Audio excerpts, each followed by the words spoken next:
láàyè ara wa, ó bá wa nínú àlàáfíà, ó bá wa nínú ọrọ̀, ó bá wa nínú ìlera. Mo ń fi àkókò yìí dúpẹ́ lọ́wọ́ Elédùmarè tó ṣọ́ wa títí di wákàtí yìí. Mo kí ẹ̀yin bàbá mi, ẹ̀yin ìyá mi gbogbo lórí ìjókòó, ẹ̀yin akẹgbẹ́ mi àti bẹ́ẹ̀ bẹ́ẹ̀ lọ. Mo ń wo oríṣiríṣi orúkọ ń bí, àwọn tó pẹ́ tí mo ti rí, àwọn tí mò ń rí ní ìgbàkígbà tí mo bá yọjú síbí. Ìgbà mìíràn mi kì í ráyè wá nítorí ìdí kan àbí òmíràn. Gbogbo wa náà ni a ní ṣíṣe káàkiri níbi gbogbo tí a wà, ṣùgbọ́n mo dúpẹ́ lọ́wọ́ Ọlọ́run pé ó tún mú ojú wa pé lónìí. Mo dúpẹ́ lọ́wọ́ Ọlọ́run fún àwọn ojú tí mò ń rí, àwọn ojú tó gún régé. Màmá wa Princess Ọlámijùlọ, ẹ kú ọjọ́ mẹ́ta mà, ẹ kú ìjókòó náà, ẹ kú iṣẹ́ ìlú. Mo kí gbogbo wa pé a kú iṣẹ́ ìlú. Elédùmarè á gbé wa dé ibi tí a fẹ́, nítorí ó mọ èrò ọkàn wa sí orílẹ̀-èdè wa. Bí a ṣe ń bẹ̀rẹ̀ báyìí, mo tọrọ àforíjì o dípò pẹ́ wa díẹ̀. Aago 3 UK òun náà ni ó yẹ ká ti bẹ̀rẹ̀. As a matter of fact, àti òde ti ṣí láti ìgbà yẹn tí wọ́n ti ń gbé orin ọlọ́kan òjọ̀kan sí ojú ìwòran wa. Wọ́n ṣe bẹ́ẹ̀ látàrí pé kí a lè rọsẹ̀ díẹ̀ kí àwọn èèyàn wa, àwọn ọmọlúàbí, kí wọ́n tún wọlé díẹ̀ sí. Ṣùgbọ́n torí pé a ò rí ọjọ́ músolókùn, a dẹ̀ sọ pé a appreciate ẹ̀yin tí ẹ ti kọ́kọ́ wọlé wá. A ò kó yan yín kéré, a ò fojú kúrú yín wípé ẹ̀yin ẹ ṣáà jókòó síbẹ̀, ẹ jẹ́ káwọn tó kù máa bọ̀. Kò sí ẹni tó ṣe pàtàkì ju ẹnìkan lọ. Gbogbo wa bákan náà la rí ní iwájú Elédùmarè. Ṣùgbọ́n Yorùbá náà ló ní kárìnká pọ̀, yíyẹ ló máa ń yẹ ni. Òun la ṣe máa ń fẹ́ pé ẹ jẹ́ á pọ̀ díẹ̀ sí i, kó má jẹ́ ìbá wa péréte péré ni a wà lórí ètò. Ìfomijomitoro ọ̀rọ̀ náà òun ni a máa ń ṣe, èyí tó dá lé lórí ohun tó fa gbogbo wa papọ̀. Lóòótọ́ ọmọ Yorùbá ni gbogbo wa, nǹkan kan ló so gbogbo wa pọ̀, nǹkan kan ló fà wá papọ̀ tá a fi ní ká máa péjọ ní sátidé ọjọ́jọ́ àbámẹ́ta.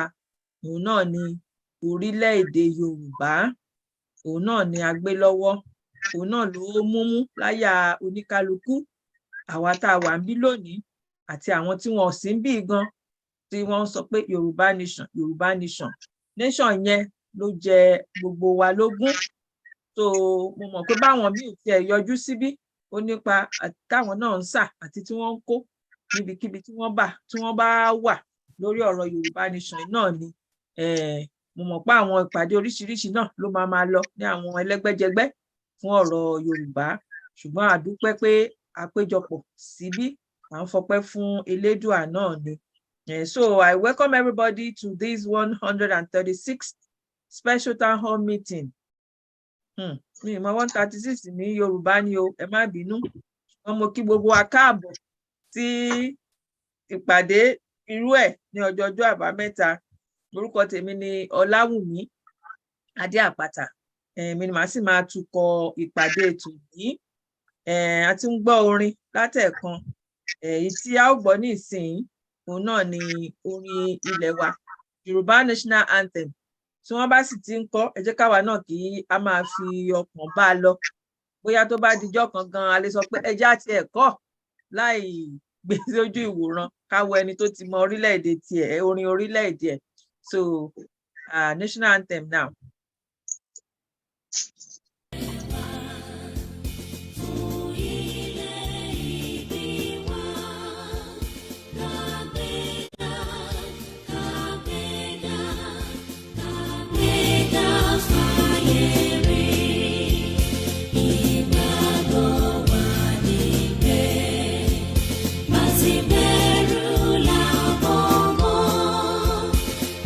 She said,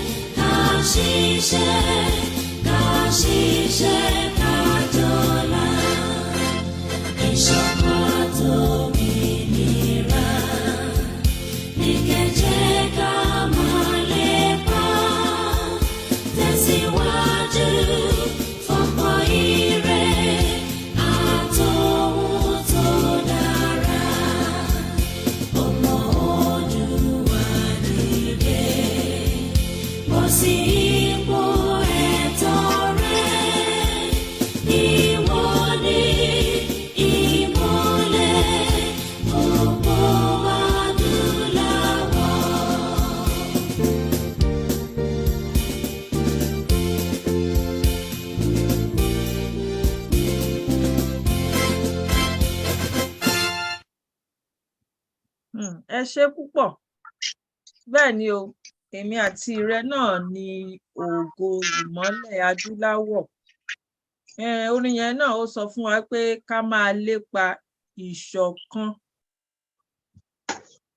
Ẹ jẹ́ ká máa lépa ìṣọ̀kan láàárín ara wa, láàárín àwọn ọmọ Odùduwà. Ká máa lépa ìṣọ̀kan. Rí láìsí ìṣọ̀kan, ó ní ewu, ó sì lágbára díẹ̀. Ṣùgbọ́n à ń tẹ̀síwájú. Orin yẹn ó kí pọ́pọ́. Àwọn tó gbé kalẹ̀, wọ́n rí gbé kalẹ̀. So the next on the agenda, òun náà ni news update. Ǹjẹ́ arábìnrin wa ti wà níkàlẹ̀ láti ṣe news update? Tàbí ká mú sùúrù díẹ̀ fún wọn ká lọ sí ohun tó kàn tó yẹ kí a tún ṣe. A lè lọ sí nǹkan tó kàn mọ́. Okay, so màmá wa ń bọ̀ lọ́nà láti wá fún wa ní news update. Ìkéde, wọ́n ní ìkéde kan wà fún wa.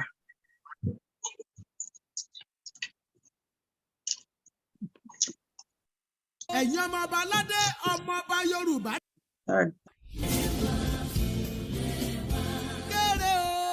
Ẹ̀yin ọmọọba aládé, ọmọọba Yorùbá ní tilẹ̀ tókó àti lẹ́yìn odi. Akíyín ní ti kíkí ọmọọba, akíyín tẹ̀sán-tẹ̀sán, akíyín tológun-tológun. Gẹ́gẹ́ bí ẹ ṣe mọ̀, ọmọọba kì í ṣe bí ẹrú tàbí ojo. Ìdí rèé tí àwọn ọmọ ẹgbẹ́ Yorùbá Nation Global Directorate ṣẹ̀ṣẹ̀ kéde yìí o. Kí èkúlé gbọ́ kó sọ fún toko, kádò gbọ́ kó lọ rò fún ọbẹ̀. Pé ilé ti yá kì í sori lásán òdodo ọ̀rọ̀ pàtàkì tó gbọ́dọ̀ máa wà lọ́kàn gbogbo wa ni. Gẹ́gẹ́ bí àwọn àgbà ṣe kọ́ wa, àgbàjọwọ́ la fi ń sọ̀yà, ọwọ́ kan kò gbẹ́rù dórí. Ení tere, èjì tere, owó onírú, owó oníyọ̀ kì í ṣe owó tẹ́jọ́ tàbí ọ̀bọ kó jẹ o.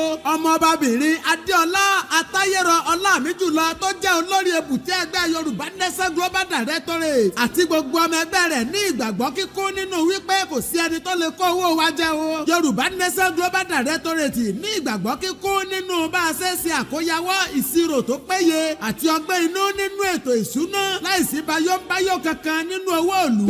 Ikán, ejò tàbí ọ̀bọ kì í kówó jẹ lọ́dọ̀ tiwa. A sì ní ẹ̀rí àti olùjẹ́rìí rẹpẹtẹ nínú ohun tí à ń ná owó sí ni ọ̀rọ̀ òmìnira ilẹ̀ Yorùbá. Àwa máa ń kó owó jọ ni, a kì í kó owó jẹ. Ẹ̀rí tó dájú ni wípé gbogbo ẹni tó bá dáwọ́ sínú ẹgbẹ́ wa pátá ni wọn yóò máa gba ẹ̀rí ìfowóránṣẹ́ wọn tá a mọ̀ sí statement of account lóṣooṣù. Ẹ jọ̀wọ́, ẹ má jẹ́ kó sú wa, ẹ má jẹ́ kó rẹ̀ wá o. Ẹ fi owó ṣọwọ́ sí wa látòrí ẹ̀rọ ayélujára wa www.yorubanationgd.org. Odùduwà gbè wá o, ṣùgbọ́n kò ní gbé àwọn ọ̀dàlẹ̀ àti olè tí wọ́n ń fi ìjàngbara òmìnira Yorùbá pawọ́ fúnra wọn. Yorùbá Nation Global Directorate lolùkéde.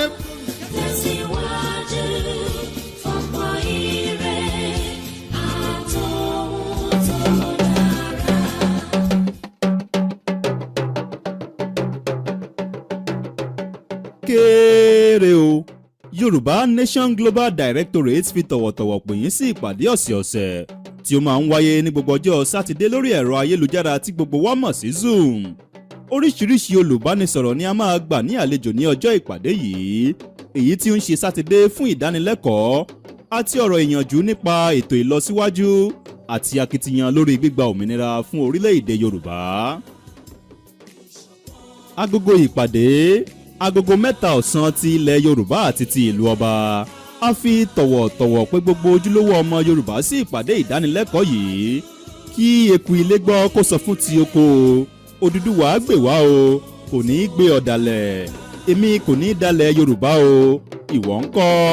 Ọ̀dàlẹ̀ bálẹ̀ kú, ẹni dalẹ̀ Yorùbá bá ilẹ̀ lọ. Okay.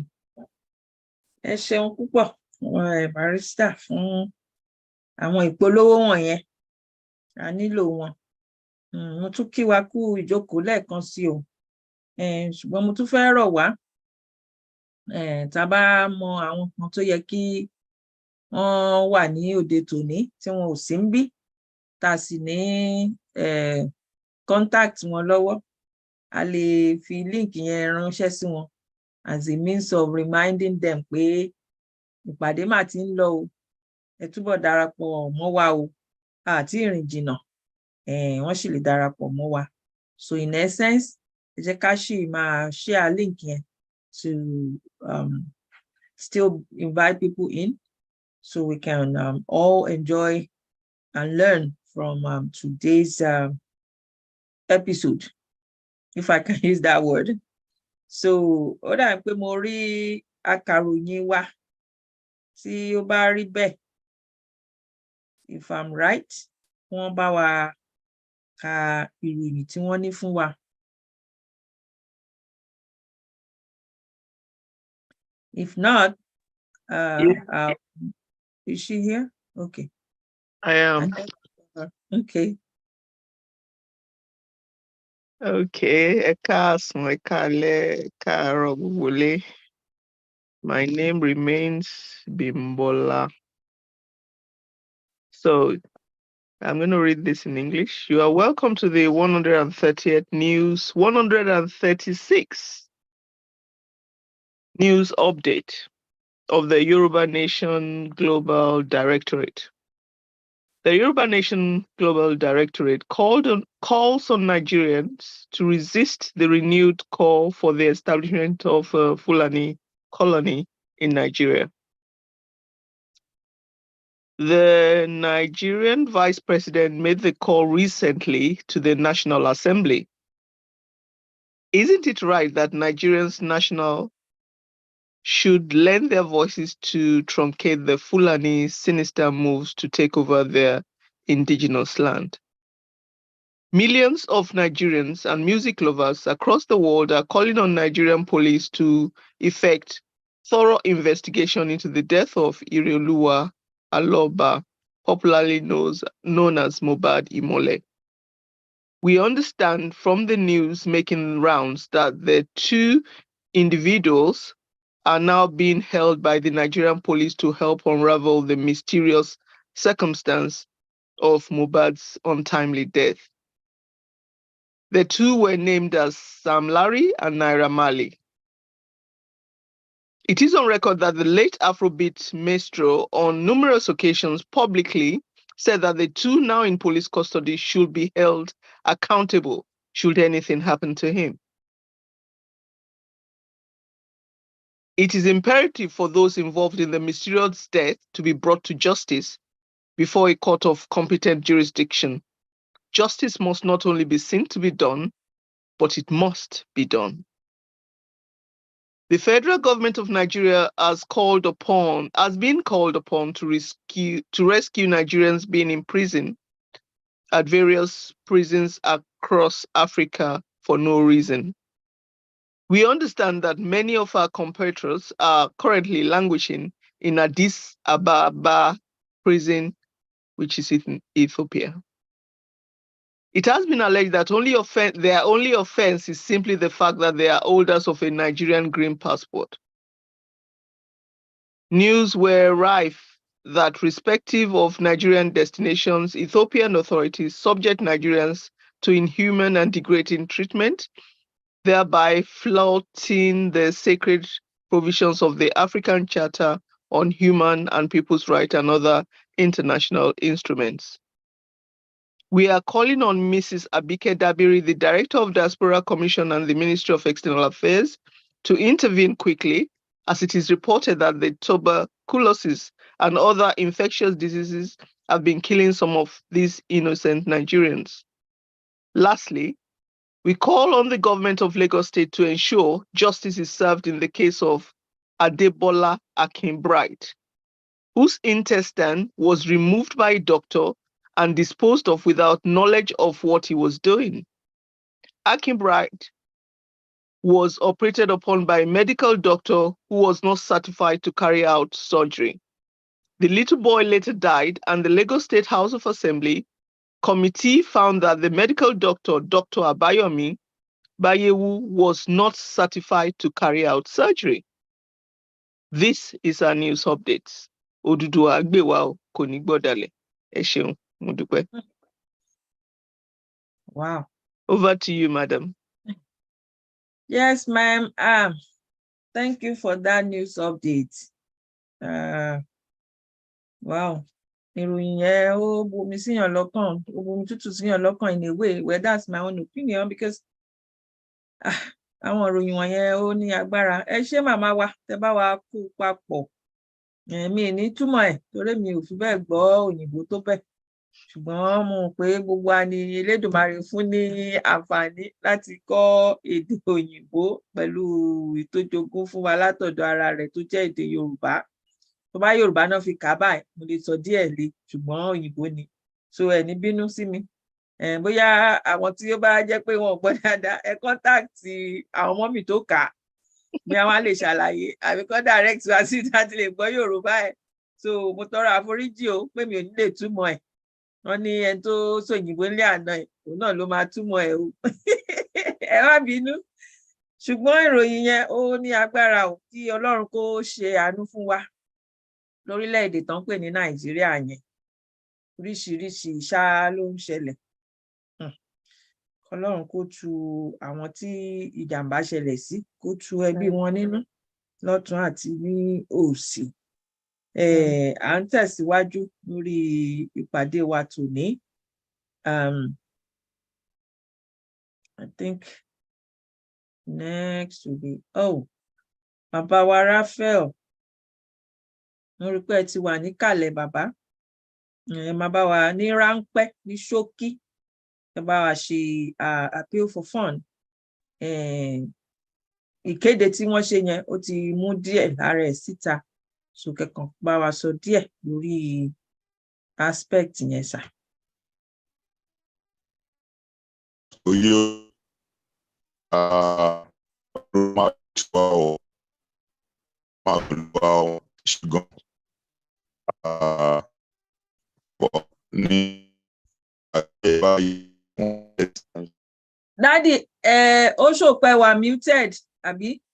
Íńtánẹ́ẹ̀tì yẹn ò jáde já dáadáa. Kò jẹ́ kọ́rọ̀ yín jáde dáadáa.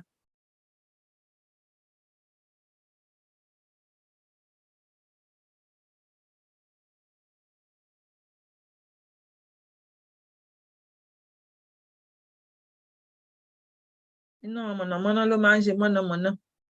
Mi mọ nǹkan tí màá lò fún íńtánẹ́ẹ̀tì bóyá ségesège ni o. So ó dà pé ó fẹ́ ṣòjóró ń bẹ̀, kò jẹ́ ká gbọ́ ọ̀rọ̀ bàbá dáadáa.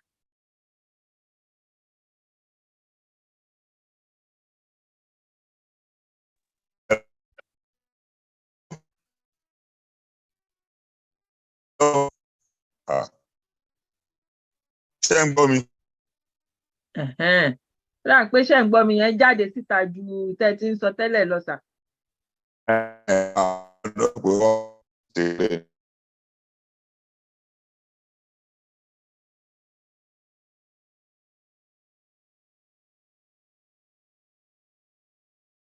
Ṣé wọ́n ti kó Nàìjíríà lọ sí Texas ní bàbá? Ó gbà òye o. So afẹ́ fi àṣìkò fún àwọn tí wọ́n máa fi ń ràn wá lọ́wọ́ ní gbogbo ìgbà. Pàápàá jùlọ àwọn tí wọ́n fún wa ní automatic debit ní every month. A rí yín o, ẹ ṣé gan o, Olúwa máa dó tì yín, Olúwa máa pẹ̀lú yín o. Àwọn tó ń fún wa ló ní every month. A dúpẹ́ wọn yóò kí ìdí ẹgbẹ́ yìí kó jẹ́ òfìdímúlẹ̀ pé àpò wa kò wà ní òfìfo. Ẹ ṣé gidi gan, Ọlọ́run máa dó tì wá o. wọ́n ní àforítì ní àmọ́ṣẹ́ o. Ẹ jẹ́ ká máa forítì lọ. Báyìí ń ṣàpàdé wa ní ọ̀sọ̀ọ̀sẹ̀ yìí, Ọlọ́run máa dúró tì wá. Ibi tá à ń lọ, àdèmà débẹ̀. Àwọn tó ń dẹ̀wà tí Ọlọ́run lò lọ́wọ́lọ́wọ́ ẹ̀ ní orílẹ̀-èdè Yorùbá àti Nàìjíríà, Ọlọ́run máa tì wọ́n lẹ́yìn o. Ẹ ṣé gidi gan-an kó pàdé o. Ẹ ṣé. Thank you so much. Thank you, sir. Òun náà ni a ti gbọ́ lẹ́nu bàbá náà, wọ́n ní Yorùbá Nation. Òun náà ni ó ń pè wá pé a nílò àpò wa. A ti mọ ìṣe wa pé a kì í polongo iye tó ní kálukú fi sílẹ̀ sí orí afẹ́fẹ́ torí orí ayélujára la wà. So wọ́n ti fi information sínú tó àwọn olóyìnbó ń pè ní chat box bá ṣe ń wò ní ibi ìpàdé ní tá a lè tẹ àtẹ̀jíṣẹ́ sí, ọ̀nà tí a lè gbà láti fi ṣe donation títí wa ó wà ní website. So báyìí pé directly to the bank ni ó dà pé mọ̀ pé information máa wà ní website yẹn náà, ó ká kàn sí the Secretariat of the Yoruba Nation Global Directorate, Secretariat. Wọ́n á fún wa ní information tá a nílò láti ṣe bẹ́ẹ̀. Ní báyìí máa pe màmá wa, the Directorate Director, Princess Adéọlá Atayiro Ọlámijùlọ. Màmá ní ọ̀rọ̀ ráńpẹ́ fún wa. Ẹ ṣé gan ni. Ẹ káàárọ̀, ẹ káàsán, ẹ káalẹ́. Mo kí gbogbo wa pé a kú ìpàdé òní. You will agree with me, the truth is not always found in the majority. This is why we must stand firm, be focused, and continue pẹ̀lú ìfarasìn. And unknown to every single person who are consistently be supporting the Yoruba Nation Global Directorate in our quest for sovereign Yoruba nation, you are writing a positive legacy for the youth and the unborn generation of the Yoruba nation. Please, be not weary. Àwọn òbí wa fi yé wa wípé ọlọ́gbọ́n kò lè sí orí àpáta, ọlọ́gbọ́n kọ́lé sí orí àpáta, aṣiwèrè kọ́lé sí orí iyanrìn. Bí ìjì bá ń jà, a kọ́ ilé sí orí iyanrìn lọ. Òtítọ́ ló máa lékè irọ́, ẹ jẹ́ ká di òtítọ́ mú. Àdúrà mi sí gbogbo ẹ̀yin olùfọkànsìn ti Yorùbá Nation ni pé Odùduwà gbè wá, kò ní gbé àwọn ọ̀dàlẹ̀. Èmi kò ní dalẹ̀ ilẹ̀ Yorùbá o, títí tí ìgbà tí Ọlọ́run yóò fún wa ní òmìnira ní orílẹ̀-èdè Yorùbá. Ẹ jẹ́ kí a máa bá ètò ẹ̀kọ́ wa lọ ní ọ̀sọ̀ọ̀sẹ̀, nígbà tí a ó sì máa fi fọwọ́sowọ́pọ̀ pẹ̀lú àwọn ènìyàn wa ní Nàìjíríà nípa iṣẹ́ ààbò àti ìdàgbàsókè fún orílẹ̀-èdè Yorùbá. It is our vision for the glory of Yoruba land. Many experience during the Western region to be restored by the time we attain Yoruba nation emancipation. Ẹ kú iṣẹ́, Olúwa sọ agbára wa di ọ̀tun, ojú kò ní tì wá o. Ẹ ṣé gan ni. Over to you, ma'am. Thank you so much, ma'am.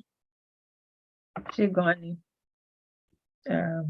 Nǹkan tó kàn tí a máa gbéyẹ̀wò náà, arábìnrin Fúnmi Àkàndé, ṣé ẹ wà níkàlẹ̀? Ẹ̀yin ni ẹ máa ṣe. Okay, sorry about that. Mo ti fò lọ sí. Okay, wọ́n máa ṣe àfihàn àwọn àlejò pàtàkì wa fún òní tí a fẹ́ ṣe ìfọ̀rọ̀wérọ̀ pẹ̀lú. So Barrister Ọlátáyọ̀ Ògèdèngbé, ṣé ẹ máa bá wa ṣe àfihàn àwọn àlejò wa? Thank you very much, Mrs. Apata. Ẹ ṣé gan. Mo kí gbogbo ilé o, ẹ kú wájú, àníṣe láṣetì o, àdẹ̀níṣe lásán. Ọlọ́run á tì wá lẹ́yìn. Wọ́n ní Ọlọ́run ọba tẹ̀lé ni máyà òní. And a ní oore ọ̀fẹ́ lẹ́ni gẹ́gẹ́ bá ṣe ní látẹ̀yìnwá láti pe àwọn màmá wa sí orí ẹ̀rọ ayélujára kán bá fi ọ̀rọ̀ jómi tó rọrùn kán dẹ̀ ṣàlàyé gbogbo àwọn ìbéèrè tí àwọn ìlú tán láti mọ̀ tó yẹ ká mọ̀ gẹ́gẹ́ bí màmá wa ṣe sọ nǹkan tí a bá ṣe lẹ́yìn ọ̀rọ̀ ìtàn ni. At least the Boy Scout motto said, be prepared. A lot of people may question why. We've heard that Rome wasn't built in a day. But eventually,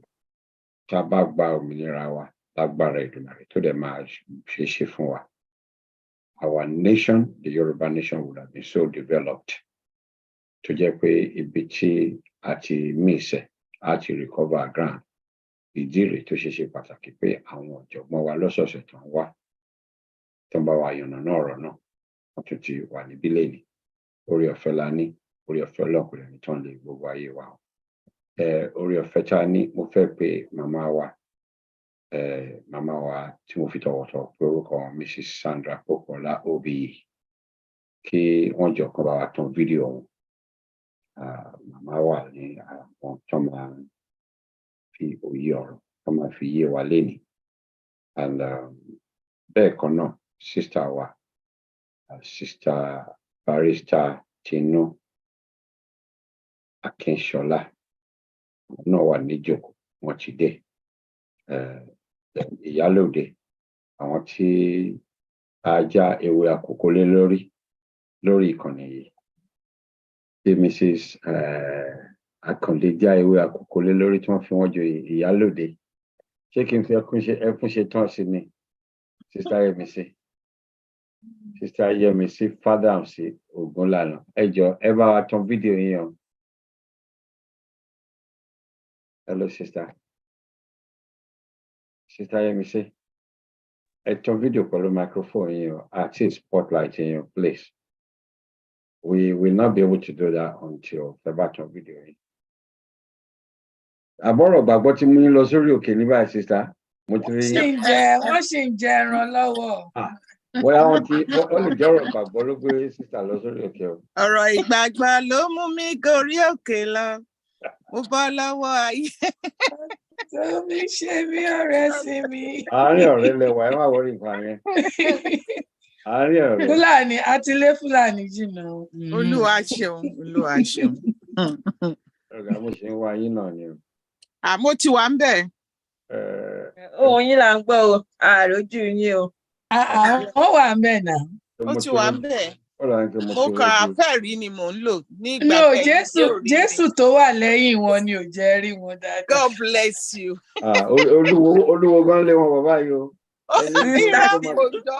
Ẹni eégún lé kó máa rájú ni o. Ọmọ aládé àlàáfíà ló wà lẹ́yìn wọn yẹn. Ẹ ṣé gàre. Ẹ má bínú, many people lè máa bẹ̀rẹ̀ pé kí ló lé tí àwọn bàbá wa tàn sí láàrin wa lẹ́nu. But lágbára Ọlọ́run pẹ̀lú he will be back next week. Dr. Oyefule, àwọn náà jẹ́ wà ní next week. But a kì í ní apá bàbá kámà ní màmá and gbogbo ẹ̀kọ́ tá kọ́kọ́ lé ayé tọkọ wa náà ni àwọn ìyá wa. So ẹ má miss daddy púpọ̀. Ṣẹ́gbọ́, ẹ ṣé gan. Thank you very much and over to you, Mrs. Apata. God bless you. All right. Ẹ ṣé gan ni. I love all these beautiful faces sitting here and handsome faces as well. Ẹ kú ìjókòó gbogbo wa pátápátá ni mo fi tọ̀wọ̀tọ̀wọ̀ kí. Màá wá kọjá lọ sọ́dọ̀ sísítà mi arábìnrin Fúnmi aya Àkàndé. Ẹ̀yin ni iṣẹ́ kan o. Ẹ̀yin tẹ́ fi ewé àkókò lé màmá wa lórí ẹ kú iṣẹ́ o. Ẹ kú ọjọ́ mẹ́ta gbogbo lé. Tí a bá ti ríra ẹni ti pẹ́ ẹ̀kọ́ àti làkíra ẹni. So mo kí everybody, ẹ̀yin bàbá mi, ẹ̀yin màmá mi, ẹ̀yin ẹ̀gbọ́n mi, ẹ̀yin àbúrò mi, àwa tá wà nílé, àwa tí a dẹ̀ ní àǹfààní láti máa wò ó nínú ilé náà, mo kí everybody, mo júbà gbogbo orí tó wà níbí báyìí lénìí. Elédùmarè á fún wa ṣe. A ò ní gbà wá lákòókò púpọ̀ lénìí. Mo dẹ̀ fẹ́ sọ pé a máa mísì Dr. Oyefule. Ẹ má bínú pé mo interrupt you, Mrs. Akande. Yes, sir. Our lovely sister, Omoba Aderonke Obia, she's with us today. Please, let's recognize her. She's been away for a while, but she's here. Wow. Thank you. Namesake me, you are welcome. Charlie, you briefly. Let's see how fresh your face is, if you can. Baronke won't be you. Is she there? Okay, where I want me. Oh, she says she's at work. At work. Okay. So one leg type. Okay. And she gonna take come on board lẹ́ni tẹ́ wá jẹ́ wá wò. A máa bẹ̀rẹ̀ lórí àmọ́ àkọlé meeting ti tèmi, ìpàdé tèmi ó sọ̀rọ̀ nípa democracy, governance. Is African democracy feasible? Orí topic yẹn ni a fẹ́ deal pẹ̀lú lẹ́ni. So many questions, oríṣiríṣi question la máa béèrè. Àdẹ̀dúpẹ́ pé a ní àwọn barista wa níbí báyìí náà tí wọ́n máa bá wa fòye kún, a máa fòye gbé. Alákọ̀ọ́kọ́ náà, obìnrin ló máa kọ́kọ́ bẹ̀rẹ̀ sí ní dáhùn àwọn question wa. So barista Tinuade, ẹ̀yin lẹ máa kọ́kọ́ bá wa ṣí ìkànnì yìí pẹ̀lú ìbéèrè tí mo fẹ́ béèrè yìí. Ó wá ní pé vernacular ni mo máa fi béèrè àwọn questions yẹn lénìí. Mi ní fi èdè abínibí wa, wọ́n fẹ́ yọ mí kúrò kí n má máa tàbọ̀ ní Yorùbá yẹn. So tí má tẹ̀ máa tàbọ̀ kí n tá pẹ̀lú Yorùbá. So English ni màá máa fi sọ. Ẹ̀yin tẹ́ wà lórí ìkànnì tó yẹ pé èròǹgbà yín ni pé ìkànnì yìí, ìkànnì Yorùbá ni, Yorùbá ló yẹ ká máa fi sọ. Ẹ jọ̀ọ́ ẹ dáríjì wá lénìí. Òyìnbó la máa fi sọ. Òyìnbó yẹn dẹ̀ ní vernacular ní sí wa. So ẹ jẹ́ ká máa bá lọ, k'Elédùmarè fún wa ṣe. In view of the system of governance which saw Oyo Empire spread to Dahomey, Benin Republic, and some notable parts of what constitute West Africa, and indeed Yoruba states, can we say there is or was once an African democracy? Ìyá mi Tinuade, ẹ̀yin lẹ máa bá mi dáhùn ìbéèrè yẹn. Ǹjẹ́ a ṣì ní democracy ní Africa bí? In view of a system of taking Puka. No, mo gbọ́ nǹkan tẹ̀sán. Okay, ẹ bá wa dáhùn ìbéèrè yẹn. Ẹ ṣé mà. Ẹ kú ìjókòó gbogbo lé. Inú mi dùn láti wà ní ìkàlẹ̀. Mo dẹ̀ dúpẹ́ pé mo wà mí pẹ̀lú àwọn mọ́mì wa Sandra Fúnkọlá àti àǹtí Mr. Yẹmisí. Gbogbo yín, thank God, thank you pé Ọlọ́run fún wa lórí ọ̀fẹ́ láti wà níbí. Of course, a máa miss uncle wa, Dr. Oyefule. Yeah, but wọ́n á máa gbé wa lárugẹ tó bá tó the next week. So, gbogbo question tẹ́ bèrè yẹn. Actually, the topic for today, also democracy, is it feasible and all that in Africa? Mo feel pé one way or the other, be 2 or 3 weeks now at the treaty, that kind of question. Maybe part of a series, which is not standing on its own like this, but boya there will also be a repetition, but at least àwọn ẹlòmíì wọn gbọ́ ní last time, maybe there will be an opportunity láti lè gbọ́ this time, and then for people tó ti gbọ́, maybe a refresher and a reminder for us. Nǹkan tẹ́ ẹ sọ, question lẹ fi béèrè, but it's actually an answer to the topic tí directorate nílé nìyí. So, èmi mo ń sọ fúnra mi wípé African democracy is feasible. And I can lo example the Dahomey and the Yoruba people as a template. Nítorí pé nǹkan tá a mọ̀ nìyẹn, as in pé ibẹ̀ là ń gbé, as in Yoruba people. But there are also various examples, káàkiri East Africa, other West African nations, or even South Africa, all across Africa. Democracy ó wà feasible, and wọ́n ti ń ṣe káláyé tó dáyé àbí ńgbà táláyé dáyé tán tí wọ́n dá wa sórí ilẹ̀ wa. So ibi tẹ́mi ti máa bẹ̀rẹ̀ ọ̀rọ̀ yìí ni pé màá sọ pé kí ni democracy pàápàá tá à ń sọ, nítorí à ní African, a kàn fi African as in pé geographical location la fi qualify governance yẹn àbí democracy. It's feasible because governance àti democracy especially wọ́n define ẹ̀ pé ìjọba àwọn èèyàn fún àwọn èèyàn láti pàṣẹ àwọn èèyàn àbí government of the people, from the people, by the people, àbí? So kí ni ìyẹn mean? Nǹkan tó mean ni pé àwọn èèyàn wa tá bá kóra wa jọ pẹ̀lú èdè kan, orílẹ̀-èdè kan, àṣà kan, ìṣe kan, ó lè má jẹ́ pé à ń jọ ń ṣe religion kan náà, but as Yoruba people, your religion kan as Yoruba, and then the culture is Yoruba culture. Ó possible, ó feasible, ó dẹ̀ wà very important pé ká ní fúnra wa. A lè ṣe, ó ṣeé ṣe, wọ́n dẹ̀ ti ní tẹ́lẹ̀tẹ́lẹ̀. Ṣùgbọ́n nígbà tí òyìnbó dé, òun ni a gbà láàyè láti jẹ́ kí wọ́n bastardize, if I can use that word, pé wọ́n corrupt, pé kí wọ́n da òkúta sínú ìrẹsì wa láti lè ṣe àdàmọ̀dì àṣà ìṣe, náà fi wá jẹ́ pé wọ́n wá yọ wá kúrò nínú ibi tá a ti wà tẹ́lẹ̀tẹ́lẹ̀. Mo kọ nǹkan kan sílẹ̀ pé ó feasible. Mo sọ fúnra mi pé kí ló wà ní center democracy? Àwọn èèyàn ni. Kò matter pé òyìnbó ni, dúdú ni o. So African yẹn, yes, it is feasible.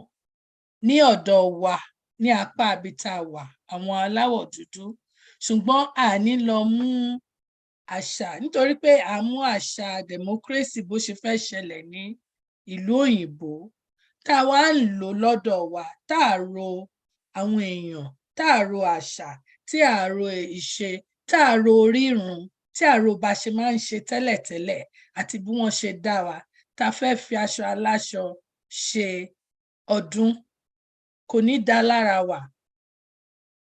Ṣó ti yé yín? So, because mo sọ fúnra mi pé foreign democracy is disastrous. It's very disastrous because template yẹn kò lè fit local kìíní wa. Wọ́n dẹ̀ ń sọ pé politics is local everywhere in the world. So tá bá ní politics is local, tá wá lọ gbé àṣà aláṣà wá sínú kìíní, tá a ro báwo làwọn èèyàn tí wá ṣe máa gbà. Ṣé nǹkan tá nílò ń sìn nìyẹn? Irú báwo la ṣe fẹ́ ṣe? Now, I mentioned the Dahomey kingdom and all that. I note old Oyo kingdom. Mo ń sọ wípé people are the center. Yeah, a ní kábíyèsí, a ní àwọn Ọ̀yọ́mèsì. Àwọn Ọ̀yọ́mèsì are the bóyá bí chiefs ṣe mọ̀. Àwọn tó máa ń gba ọba níyànjú, kò sí apàṣẹ wàá, wọ́n máa ń lo èdè yẹn pé ọba ló nílẹ̀, ló lo ohun gbogbo, ọba ba lórí ohun gbogbo. Much as tọ́ba ṣe ba lórí ohun gbogbo, there is also the limitations. Kò ń ṣe pé ọba kan máa ní ó yẹ ẹ lọ bẹ lórí dànù. Èèyàn kankan ò lè sọ nǹkan kan sí ọba tó bá ti ṣerú ẹ̀ nígbà yẹn. Àwa ò tí ì dáyé o, but a gbọ́ nínú ìtàn.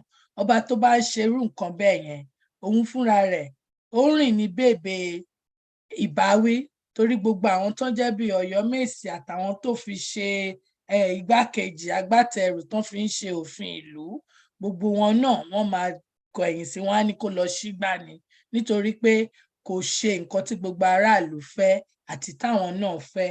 So a rí i pé democracy náà operate at that point. Ọ̀yọ́mèsì o, kó tẹ̀ tó kọ àwọn yẹn, a máa wo èmi nínú ilé tí mo ti jáde, bàbá ìyá mi, ẹ̀gbọ́n mi, àbúrò mi, bàbá mi lọ lórí ilé títí wa ní nuclear family yẹn. Nínú agboolé wa, a máa ní baálé, right? Baálé yẹn ó lè jẹ́ bàbá, ó lè jẹ́ bàbá ìyá, anybody tó ti wà lágbolé wa tó jẹ́ olórí, òun ni baálé. Then ní àdúgbò, bóyá jẹ́lẹ̀ ni àbí kí náà ń pè lẹ́kọ̀ọ́ àti ní ibi gbogbo tí gbogbo wa ti wà, òun náà máa jẹ́ olórí ibì kan. Baálẹ̀, kó tó wá dọ̀dọ̀ baálẹ̀ tó kó gbogbo wa jọ, the district head, kó tó wá dé ọ̀dọ̀ the kábíyèsí, the supreme, the first class ọba, ṣó ti yé yín? So nǹkan tí baálé bá yanjú tì láàrin ọkọ àtìyàwó, wọ́n á gbé lọ sọ́dọ̀ baálẹ̀. Tó bá yanjú tì, wọ́n á gbé lọ sọ́dọ̀ kábíyèsí, then the paramount kìíní. So but kò lè dé kó mú òfin ìlú kan kó sọ pé dandan o, eléyìí lòun fẹ́ ṣe, tí ò bá tẹ̀lé ìlànà àwọn èèyàn. But kí ló wà ní democracy? Democracy has to be pé interest àwọn èèyàn. Kò bá jẹ́ pé a fẹ́ ṣe interest ológun ni o, kò bá jẹ́ pé a fẹ́ ṣe interest alágbádá, ìjọba alágbádá la fẹ́ kó máa rúùlù wa o. Ó láti jẹ́ pé gbogbo wa la máa fọwọ́ sí. Gbogbo wa ò lè sùn ká kọrí síbì kan náà, Yorùbá náà ló sọ bẹ́ẹ̀ tó ṣe bí òwe. Ṣùgbọ́n níbi tá a bá ti rí èèyàn 10, téèyàn 8 bá sọ fún wa pé báyìí ni ká ṣe ṣe o, tá dẹ̀ ti wò ó pé báwo ni àṣà wa ṣe gbà, tó bá àṣà wa, tó bá ìṣe wa mu, bẹ́ẹ̀ náà la ṣe máa ṣe. Ṣùgbọ́n àní disturb àwọn èèyàn 3 tán sọ pé báyìí kọ́ lèmi ṣe fẹ́ ṣe o, but èmi feel pé báyìí ni ká ṣe ṣe o. Wọ́n máa ní ọ̀rọ̀ tiwọn náà, a máa gbọ́ tiwọn, but the will of the people, the majority, òun ló máa take over. And democracy is not a destination, work in progress ni. Nǹkan tá a nílé ní tó bá tún di lọ́la, tá a bá rò bíi pé kíní yẹn ó kù díẹ̀ kí á tó, àtún yí padà, àtún ní báyìí ló ṣe yẹ ká ṣe o. Because no culture, mo fẹ́ sọ pé kò sí ìṣe tó wà constant, kò sí society tó gbọ́dọ̀ wà stagnant. Everything is dynamic, but tí ò bá ti jẹ́ pé ó wà against mo fẹ́ sọ SOGA, general application, wọ́n sọ fún wa pé tí ò bá ti wà against the equity and good conscience. Kí nìyẹn mean? Tó bá ti jẹ́ pé orí òjòrí, ìbí òjòbí, òun ni, then ìyẹn la máa ṣe. But kò gbọ́dọ̀ jẹ́ pé a máa fojú ṣáájú ṣe nǹkan, and kò gbọ́dọ̀ jẹ́ pé a máa ṣe nǹkan tó jẹ́ pé kò ní bá ojú mu. Ẹ ṣé gan ni Barrister Tinú, ó tilẹ̀ jẹ́ pé ẹ ti dáhùn gbogbo ìbéèrè tó wà nílẹ̀ rẹ̀, ẹ ti sọ mi ò dẹ̀ fẹ́ dọ̀rọ̀ mọ́ yín lẹ́nu. Ẹ má bínú. Ó ti yé mi, ẹ jẹ́ ká máa answer àwọn questions within 60 seconds. Má bínú sí mi, tó bá ti jẹ́ yes or no, rọra elaborate lórí yes yẹn. No, we drop it and just further on to the other question. Ẹ ṣé gan ni, mo dúpẹ́ fún gbogbo ìdáhùn yẹn. Ẹ ti cover most of the ṣé syllabus náà pé jẹ́ fún ẹ ti cover gbogbo syllabus topic náà. So but ẹ jẹ́ kí màmá mi Pópóọlá, ẹ̀yin ló kàn bá mi ti gbé wá báyìí. Ìbéèrè náà ni pé what constitutes democratic ideas? What constitutes it? What constitutes democratic ideas?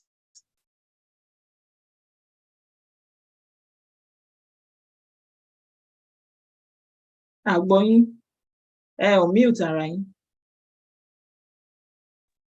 Ẹ káàárọ̀, ẹ káàsán, níbikíbi tẹ́ bá wà, inú mi dùn láti wà ní orí ìkànnì ilé ní pàápàá jùlọ is Ladies' Day today. Dr. Oyefule, we look forward to seeing you next week by God's grace. So what constitute democratic ideas? I think nǹkan tá a máa kọ́kọ́ béèrè náà ni and I think Sister Tinu wọ́n ti yànnàná ẹ̀ dáadáa. Ṣé rí nǹkan tèmi rí ni pé mi rò pé a ní definition democracy. A ní definition democracy, so oníkálukú ó ń ṣe bó ṣe rò pé ó yẹ kó rí ni. So tá bá béèrè pé kí ló constitute idea democracy, tá bá gbé èèyàn 10 dúró tẹ́ bá béèrè the same question lọ́wọ́ wọn ó like kẹ́ ní 10 different opinions because definition yẹn wọn ò tí ì pin it down. So nǹkan tó jẹ́ kí democracy ṣe difficult pàápàá jùlọ ní Africa nìyẹn because different ideas ni gbogbo wa ní pé báyìí la ṣe rò pé ó yẹ kó ṣe rí àbí báyìí ni kò yẹ kó ṣe rí. Sister Tinu sọ̀rọ̀ nípa pé government of the people, for the people, by the people. That's one idea, pé is a consensus democracy tó jẹ́ pé gbogbo èèyàn majority bá ti sọ pé bó ṣe máa rí náà nìyẹn. So irú àwọn kan tó constitute ẹ̀ nìyẹn. Ìmí ìkẹ̀dẹ̀ ni ó lè jẹ́ pé legally wọ́n ti set out bí constitution Nigeria sí wọ́n ti set it out pé báyìí ni democracy ṣe máa rí, wọ́n define ẹ̀ níbẹ̀, wọ́n describe ẹ̀ níbẹ̀, wọ́n dẹ̀ sọ bó ṣe máa wà applicable to everyday life níbẹ̀. So àwọn nǹkan tó constitute ideas yẹn nìyẹn pé báwo làwọn èèyàn ṣe fẹ́ kí wọ́n fẹ́ run ìlú wọn, báwo lọ ṣe kí ìlú wọn kó wà governed by àwọn olórí wọn, bóyá through traditional way ni o àbí through politics ni o, báwo lọ ṣe fẹ́ ṣe ìyẹn ni àwọn ideas tí wọ́n máa gbé pọ̀ pé okay àwa fẹ́ báyìí o, bóyá kí gbogbo wa fẹnu sí ni o àbí nítorí constitution ni o àbí intentionally ká tẹ̀ sọ pé okay a máa ṣe láti ilẹ̀ wá sókè. So therefore majority of people ní agboolé gbogbo nǹkan tí wọ́n bá fẹ́ á kó wá sókè, ìyẹn la máa fi ṣe nation. Bẹ́ẹ̀ mi ṣe rí nìyẹn.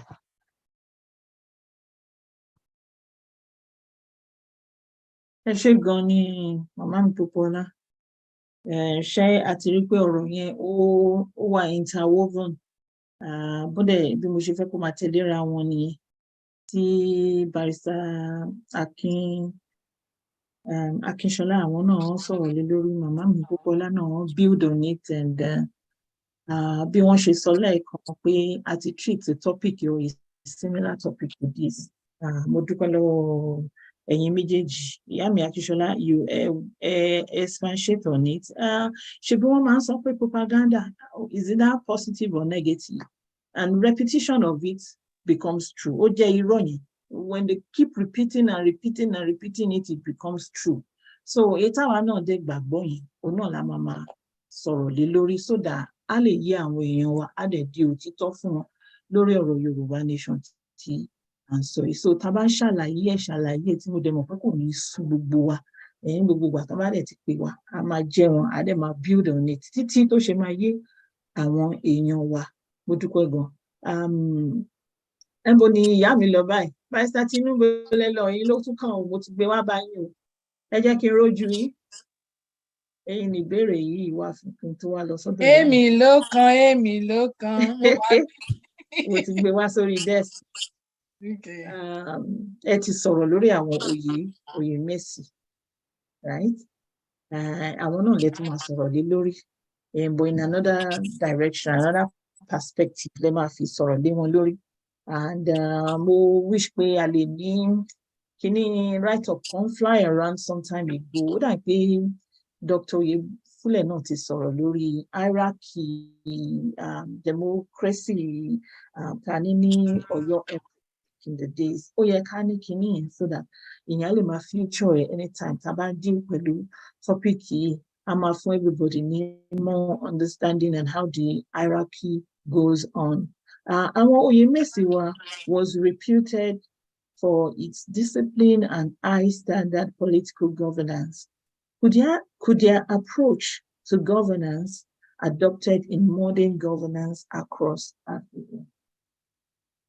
Could it be? Ẹ ṣé. Èmi á sọ wípé to say yes to your question, but I will say no, wọ́n lè máa ṣe approach yẹn in the same format and template tí wọ́n fi ń ṣe ní táwọn Ọ̀yọ́ Mèsì fi ń ṣe ní Ọ̀yọ́, nítorí pé Ọ̀yọ́ nìyẹn. Bí mo ṣe sọ, even though aláwọ̀ dúdú ni gbogbo wa a kì í ṣe èdè kan náà a dẹ̀ ń ṣe ẹ̀yà kan náà so but ipe approach Ọ̀yọ́mèsì ipe àwọn tó constitute Ọ̀yọ́mèsì because kéèyàn tó lè ó dàbí for example kan tó ní pé wọ́n fi èèyàn ṣe Olúbàdàn wọ́n ti máa ń bẹ̀rẹ̀ láti ìpele ṣó ti yé yín kó tó wá di orí Olúbàdàn so ẹni tó máa jẹ́ Olúbàdàn wọ́n ti already mọ̀ way back when kí Olúbàdàn èyí tó bá wà ń bẹ̀ ń sìn kó tó gbèsè so àwa lè sọ wípé nítorí wọ́n ṣe bẹ́ẹ̀ nìbàdàn ká wá lọ ṣe the same thing lẹ́kìtì that is still Yorùbá people o so now tá a bá lè ṣe the same thing ní Yorùbá state another Yorùbá state why tá a ṣe wá fẹ́ export ẹ̀ sí gbogbo Africa we can use the ideal but it has to fit the localist ṣó ti yé yín answer tèmi nìyẹn. Very cute. Ẹ ṣe gan wọ́n láìpẹ́ ẹ ṣe dáhùn ẹ̀. And mo ti kọ sílẹ̀ sínú nǹkan tẹ́ kọ́kọ́ sọ fún question one bẹ́ẹ̀ ṣe dáhùn ẹ̀. It has to be a definite idea for a set of people because a yàtọ̀ síra wa. Lóòótọ́ ìkan náà ni wá ká wá sọ pé the other African nations too. We may eat the same food. Ó máa ń similar sáwọn oúnjẹ tá à ń jẹ. Ó sì ní àwọn nǹkan tó jọra wọn but still. Àṣeéṣe tún yàtọ̀. Yeah. So ìyá mi ìyálóde mo ń fẹ́ gbé ojú kan wo yín òtún rẹ̀yìn ló kàn ó. Ẹ máa bá mi dáhùn ìbéèrè yìí. Ẹ kú àtijọ́. Mo wáyín. Mo rí yín lénìí o. Olúwa ṣeun. Pẹ̀lú Ọlọ́run. In view of what was considered a successful system of government we have discussed so far, how do you think African democracy can be strengthened? How do you think the democracy can be strengthened? In view of what we have discussed. Bẹ́ẹ̀mi ṣe fi ipò yẹ kó rí iṣẹ́ mọ́ àkọ́kọ́ wọ́n ní bí a ṣe ń ṣe nílẹ̀ ìwọ̀ bùnmí. Títorí pé a ti adapt democracy, government of the people, by the people and for the people. Bí àwọn tó ń gbé wá bó ṣe gbé wá fún wa, like àwa náà ti ní similar thing before them. Àwọn ńgbà tí àwọn ní bí irú àwọn Ọ̀yọ́mèsì tí Sister Tinu mention, they did it perfectly well. Ọba kan ò kàn lè dìde kó misbehave torí pé ó jẹ́ ọba. Even though they have upper hands, but still, they don't just react on things unnecessarily. Like irú nǹkan tí wọ́n ń ṣe ń sìn, tó bá jẹ́ pọ́n ní affluent, wọ́n ní ọmọ àwọn èèyàn, irú bí ọmọ tó ṣẹ̀ pa ń sìn. Tó bá pé ọmọ nobody ló pa, ìyẹn á ti wà lẹ́wọ̀n. But títorí pé ìgbà tó òyìnbó ti gbé titi wọn wá, ó ti di àmúlùmálà. So wọ́n follow government of the people by the people yẹn mọ́ Nàìjíríà is who knows so. The way tá dẹ̀ ṣe lè strengthening ẹ̀ now ni pé ká padà sí oko àárọ̀ wa. And I think that's the reason for this Yorùbá nation is simply because of that. Ká ṣe bí wọ́n ṣe ní kán ṣe kó lè rí bó ṣe yẹ kó rí. The way tí wọ́n ṣe ń ṣe tẹ́lẹ̀tẹ́lẹ̀ tí ọba ò kì í ṣìwàwù, ọba tó bá ṣìwàwù aṣígbá, ó ti gángan nìyẹn ẹlòmíì á replace ẹ̀. Now nǹkan tá ṣe lè strengthen ní ojú pé ká put back the rules and regulation of democracy. We've accepted their own for too long and it doesn't pay us. Ìdí tí ò dẹ̀ ṣe pay wa ni corruption. Because tó bá yẹ pé a ṣe bí àwọn tìlú ìṣe ń ṣe, àwọn tìlú yìí náà mo sọ pé wọ́n ń kówó jẹ ṣùgbọ́n wọn ní àwọn aráàlú wọn lára. Wọn ní wọn lára. Wọ́n fi àyè government by the people for the people and for the people and by the people. Wọ́n fi àyè yẹn sílẹ̀ because àwọn mọ̀ pé wọn lè lọ tẹ ọká nírù mọ́lẹ̀. Àwọn tí a rò pé nobody yẹn àwọn náà máa sọ wọ́n kalẹ̀. tí ìlú kan bá tí group kan bá kóra wọn jọ pé wọn fẹ́ president prime minister tó wà ní London lénìí, ẹ fún wọn ní 2 months wọ́n á get out of the place, because government by the people for the people wọn ó work, but ní ọ̀dọ̀ títí wa because of corruption kò work. Tí èèyàn kan tí mo bá misbehave nsìn, tí mo bá mọ àwọn adájọ́, tí mo dẹ̀ mọ àwọn top politician, my sister, màá jẹ lọ, kò sí nǹkan kan tó máa ṣẹlẹ̀. But tí mi bá mọ̀ wọ́n, so that then I'm in trouble. Now, is that a government by the people and for the people? No. So discipline yẹn tí àwọn bàbá wa máa ń ní gbà yẹn, òun la máa bring back. Pé tó bá ṣe kò bó jẹ́ ọmọ Tinubu tó bá misbehave, you will go for it. You will go down for it. Bọ́n ṣe ń ṣe láyé àtijọ́ nìyẹn, ọmọ ọba kan ò kàn lọ ṣe rédèrèdè kó lọ rẹ́pù èèyàn kan kó wá sọ pé òun máa jẹ lọ, wọn tí kò bá ṣọ́ra bàbá ẹ̀ máa lọ sí. So nǹkan tẹ́mi fi pé a máa ṣe nìyẹn, we will go back to oko àárọ̀ wa, pé bí a ṣe ń gbà yẹn tó jẹ́ pé gbogbo ẹ̀ tùbà ó tùṣẹ́. Ẹ ṣeun. Ẹ ṣé gan ni Ìyálóde. Question yẹn mo tún fẹ́ secretariat ẹ forgive me fún diversion tí mo fẹ́ ṣe, tó mo fẹ́ káwọn ìyá mi méjèèjì náà dáhùn lórí ọ̀rọ̀ tá a ti sọ yìí, because tó ń go on nìyẹn, ó dẹ̀ ká máa educate ara wa. Question yẹn mo fẹ́ reformate in view of what was considered a successful system of government that we have discussed so far. How do you think African democracy can be strengthened? Africa lẹ́gbẹ̀ẹ́ kan, Yoruba land lẹ́gbẹ̀ẹ́ kan. A máa sọ̀rọ̀ lórí Yoruba land in the next question. But mo fẹ́ ká relate mọ́ Africa pẹ̀lú democracy tá à ń sọ̀rọ̀ nípa. Gbogbo ana notice nǹkan tó ń ṣẹlẹ̀ ní àwọn orílẹ̀-èdè aláwọ̀ dúdú kọ̀ọ̀kan, bí wọ́n ṣe ti ń try láti go back. Àwọn ọ̀rọ̀ tẹ́ ti ń sọ láti ẹ̀kan pé we need to go back to the table.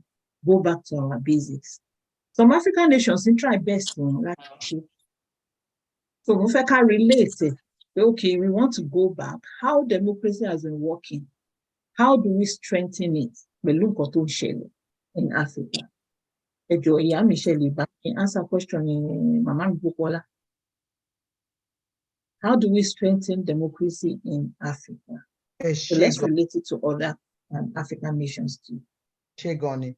So Sherry, ẹ sọ pé àwọn democracy ta practice nígbà Ọ̀yọ́ empire pé ó work fún wa gbà. Àsìkò ní gbogbo nǹkan. Ó work fún wa nígbà yẹn ni, kò lè work fún wa nísìn. Ìdí ẹ̀ tí mo ṣe sọ bẹ́ẹ̀ ni pé it's based on inheritance.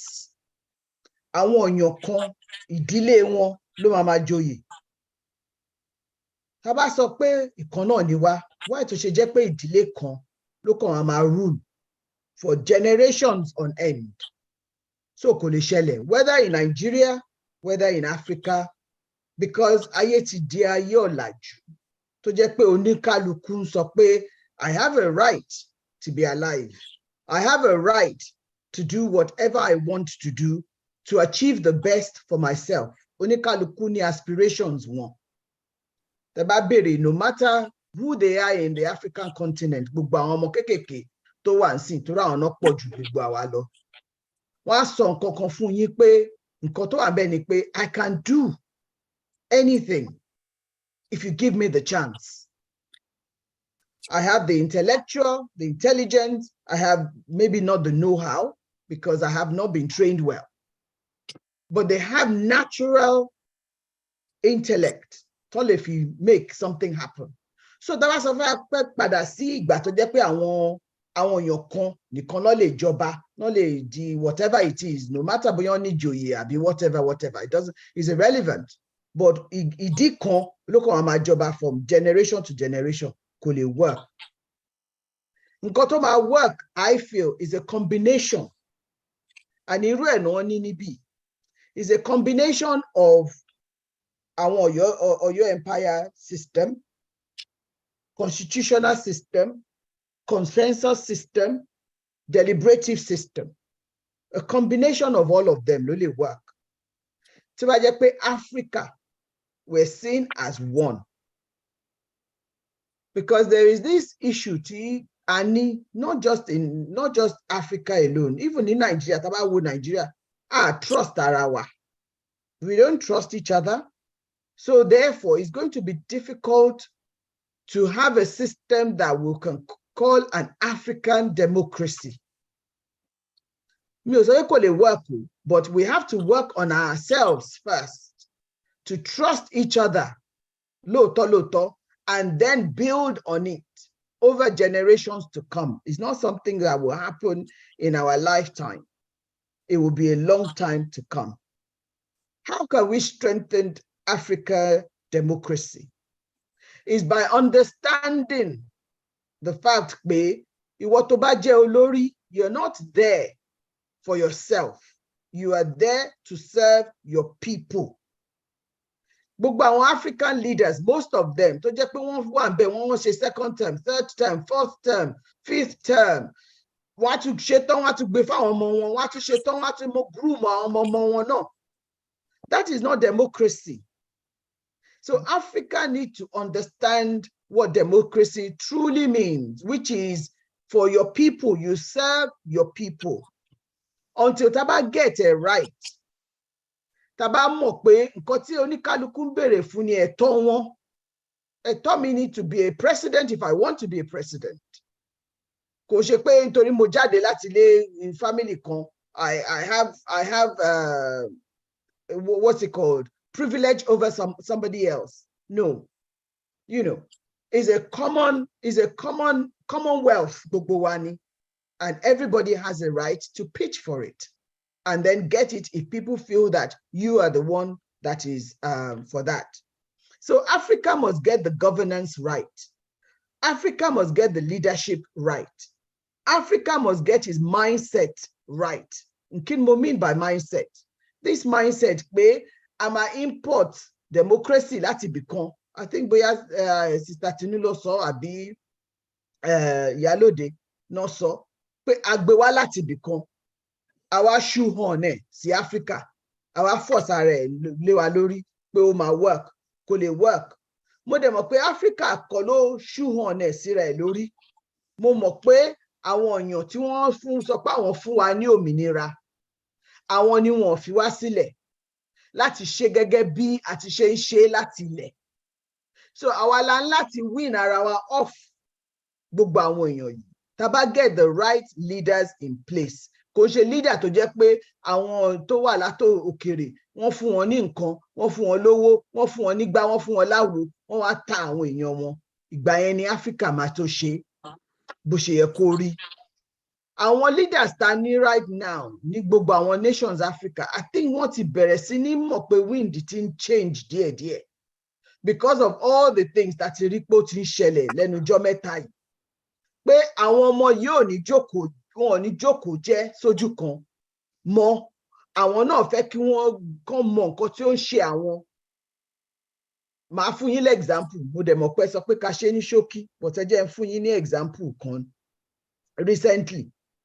Gbogbo wa náà láti gbọ́ tí one of the governors tó sọ pé òun á fún àwọn ọmọ ní ticket tó ló fẹ́ wọlé second term.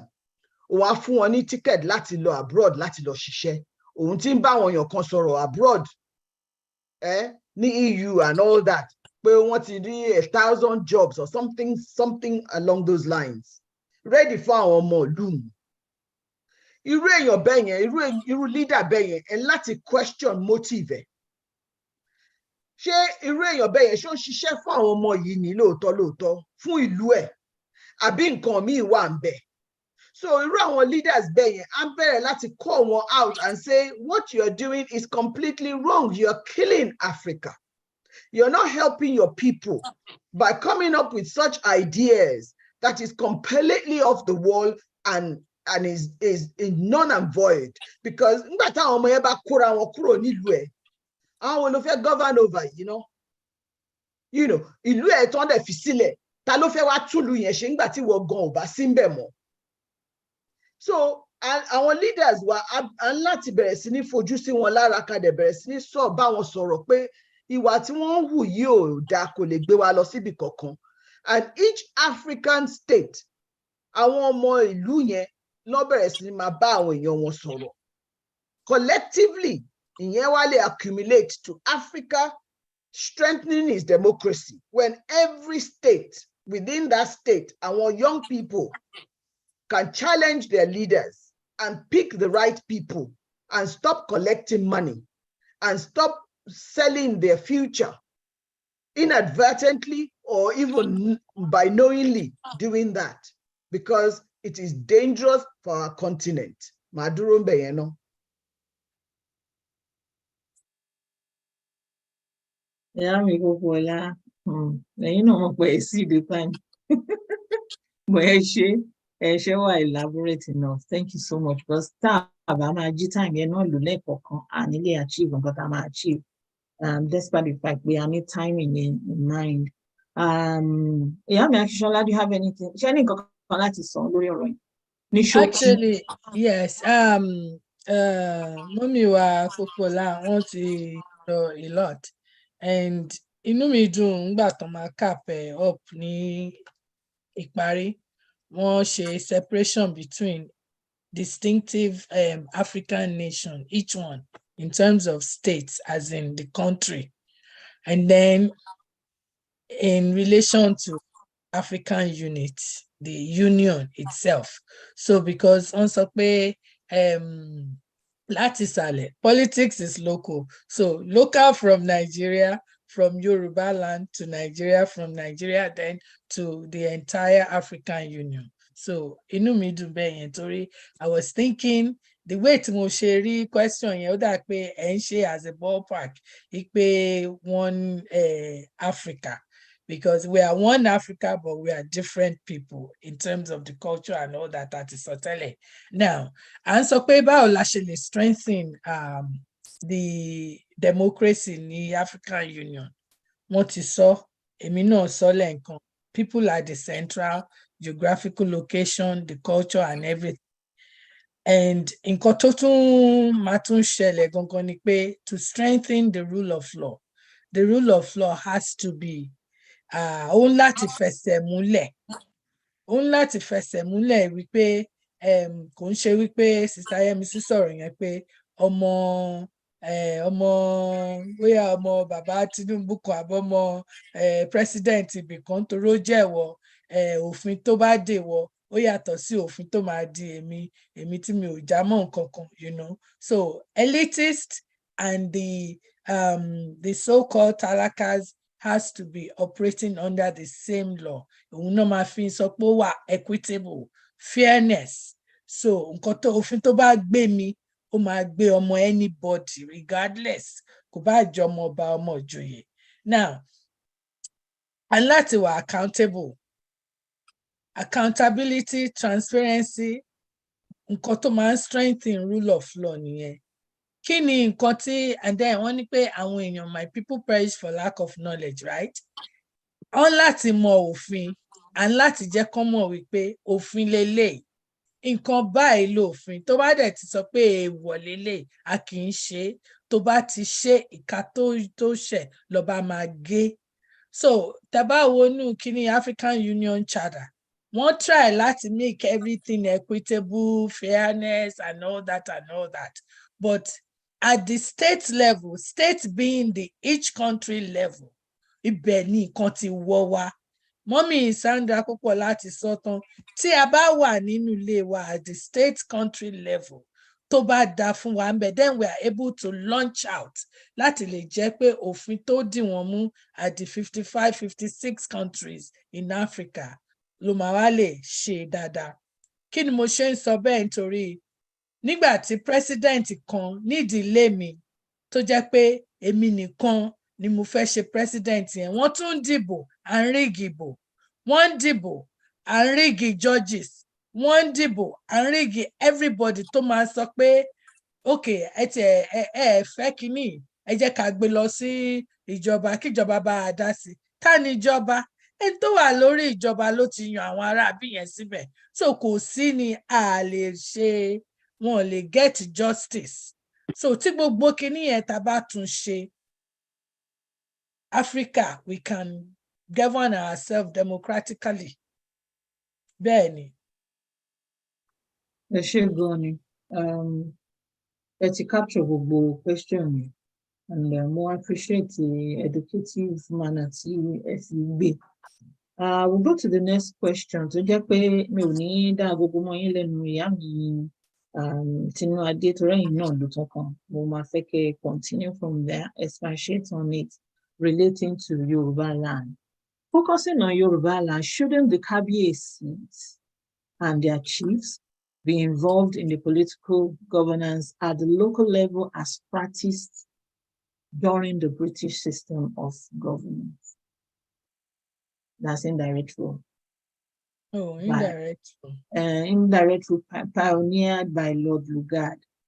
Focusing on Yoruba, shouldn't the Kabiyesi and their chiefs be involved in political governance at the local level as practiced during the British system of government pioneered by Lord Lugard?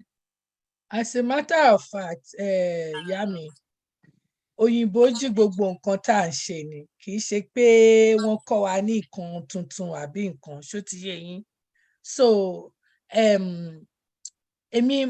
I keep saying, I keep going back to my people as in Yoruba people, my people as in each state, my people as in distinctive àdúgbò, ilé, agboolé àti state, and then the Yoruba as a whole. Kí ni irú ká tó sọ wípé ká ṣerú nǹkan tẹ́ ń sọ yẹn, à ń láti jókòó ká fi mọ̀ wípé òkè kí la jẹ́, who are these Yoruba people? A lè sọ̀rọ̀ Yorùbá ká má sọ̀rọ̀ àṣà wa. Kí ló wà nínú àṣà wa? Kí làṣà wa fẹ́? Then mọ́mì Pópóọlá ń sọ lẹ́ẹ̀kan pé bá ṣe ń gbà yẹn, because nígbà yẹn ayé tá a lò ń gbà yẹn ó yàtọ̀ sí ayé ìsìn. Àwọn èèyàn máa ń sọ̀rọ̀ bàbá Awólọ́wọ̀, wọn ṣe bá school bàbá Awólọ́wọ̀ àbí Jákàndé lèmi lọ, and I'm proud of it. But ní bí wọ́n ṣe operate ń gbà yẹn, template yẹn ó dáa láti copy, but à ń láti modify ẹ̀ láti suit ayé tá à ń gbé nísìn. So kí nìyẹn ṣe jọmọ́ question yìí? Ó jẹmọ́ ni wípé the Ọ̀yọ́mèsì, the Kábíyèsí and all the monarchies, they are still necessarily going to be part of the governance because we are Yoruba people, because we are building our democracy from bottom up as opposed to up to bottom. Ṣó ti yé yín?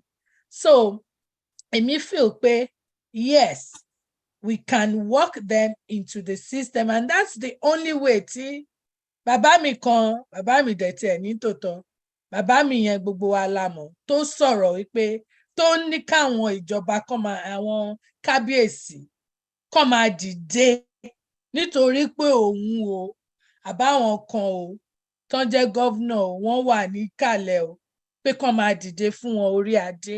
Nǹkan téèyàn bá fi ṣorí wọn kì í fi tẹ̀lẹ̀, àwọn náà dẹ̀ mọ̀. So tá a bá ṣe yẹn, then there will be no essence for kábíyèsí. Tó bá wá sí kábíyèsí, who are the Yoruba people? We are nowhere. Ẹ ṣé. Ẹ ṣé gan ni barrister. Ẹ jẹ́ ká move on torí a ṣì máa summarize gbogbo ẹ̀ later on sí wọ́n dìgbà tá a sọ. That's a big question. Who are we then if we take off the place of Obas and the chiefs? So normally human beings, we are lawless. And lawlessness means we should make them accountable. They are there to serve us, not the people serving them. Next question. Mama Pópóọlá àti Ìyálóde lè máa jọ answer question. What could Africans do to keep the military permanently in the barrack and make them submissive to civil authority and governance in Africa? what could Africans do to keep the military permanently in the barracks and make them submissive to civil authority and governance in Africa? The question here is a massive one, is a big one, is gigantic, is unreal. Ẹ jẹ́ á padà lọ sí constitution wa. Màá bẹ̀rẹ̀ láti Nigeria, màá wá lọ sí Africa. Tá bá wo constitution wa, so Abdulsalami Abubakar àtàwọn èèyàn kan ló kọ ní 5th of May 1999. Constitution yẹn ni wọ́n á fi gbé the retired general Olúṣẹ́gun Ọbásanjọ́ náà gbé sórí oyè lọ ní pé òun ni ààrẹ Nàìjíríà nígbà yẹn. So ó ti wọ́ látilẹ̀ nítorí ẹni tó ṣe òfin yẹn àmì ni, ẹni tó gbóyè fún àmì ni, ó wá lóun wà ní democratic dispensation. Irọ́ ni gbogbo ẹ̀. So Nigeria wọ́n láti tún that constitution, 1999 constitution. They have tried to amend it. They have amended it many times, but they have amended it to suit still the elite. They've amended it to suit certain people because the constitution should recognize the army, should recognize the police, should recognize the Navy and all the others that are serving Nigeria and recognize their roles, their separate roles. Army is supposed to protect and attack from external to the country, to Nigeria. Army is supposed to protect the whole of Nigeria area against any people, any set of people wanting to infringe on our democracy, on our sovereignty. Army should be in the barracks if there are no wars, if there is nothing to protect around. So they take it in turns to protect. The police are supposed to be the one to do the civil arrest and all of those kind of things, protecting people internally. But that constitution has not made it clear purposely, because àwọn tó kọ, àwọn àmì ló kọ, wọ́n kọ fúnra wọn ni. Wọ́n dẹ̀ gbélé wa lọ́wọ́. How many years on? And we're still on with that.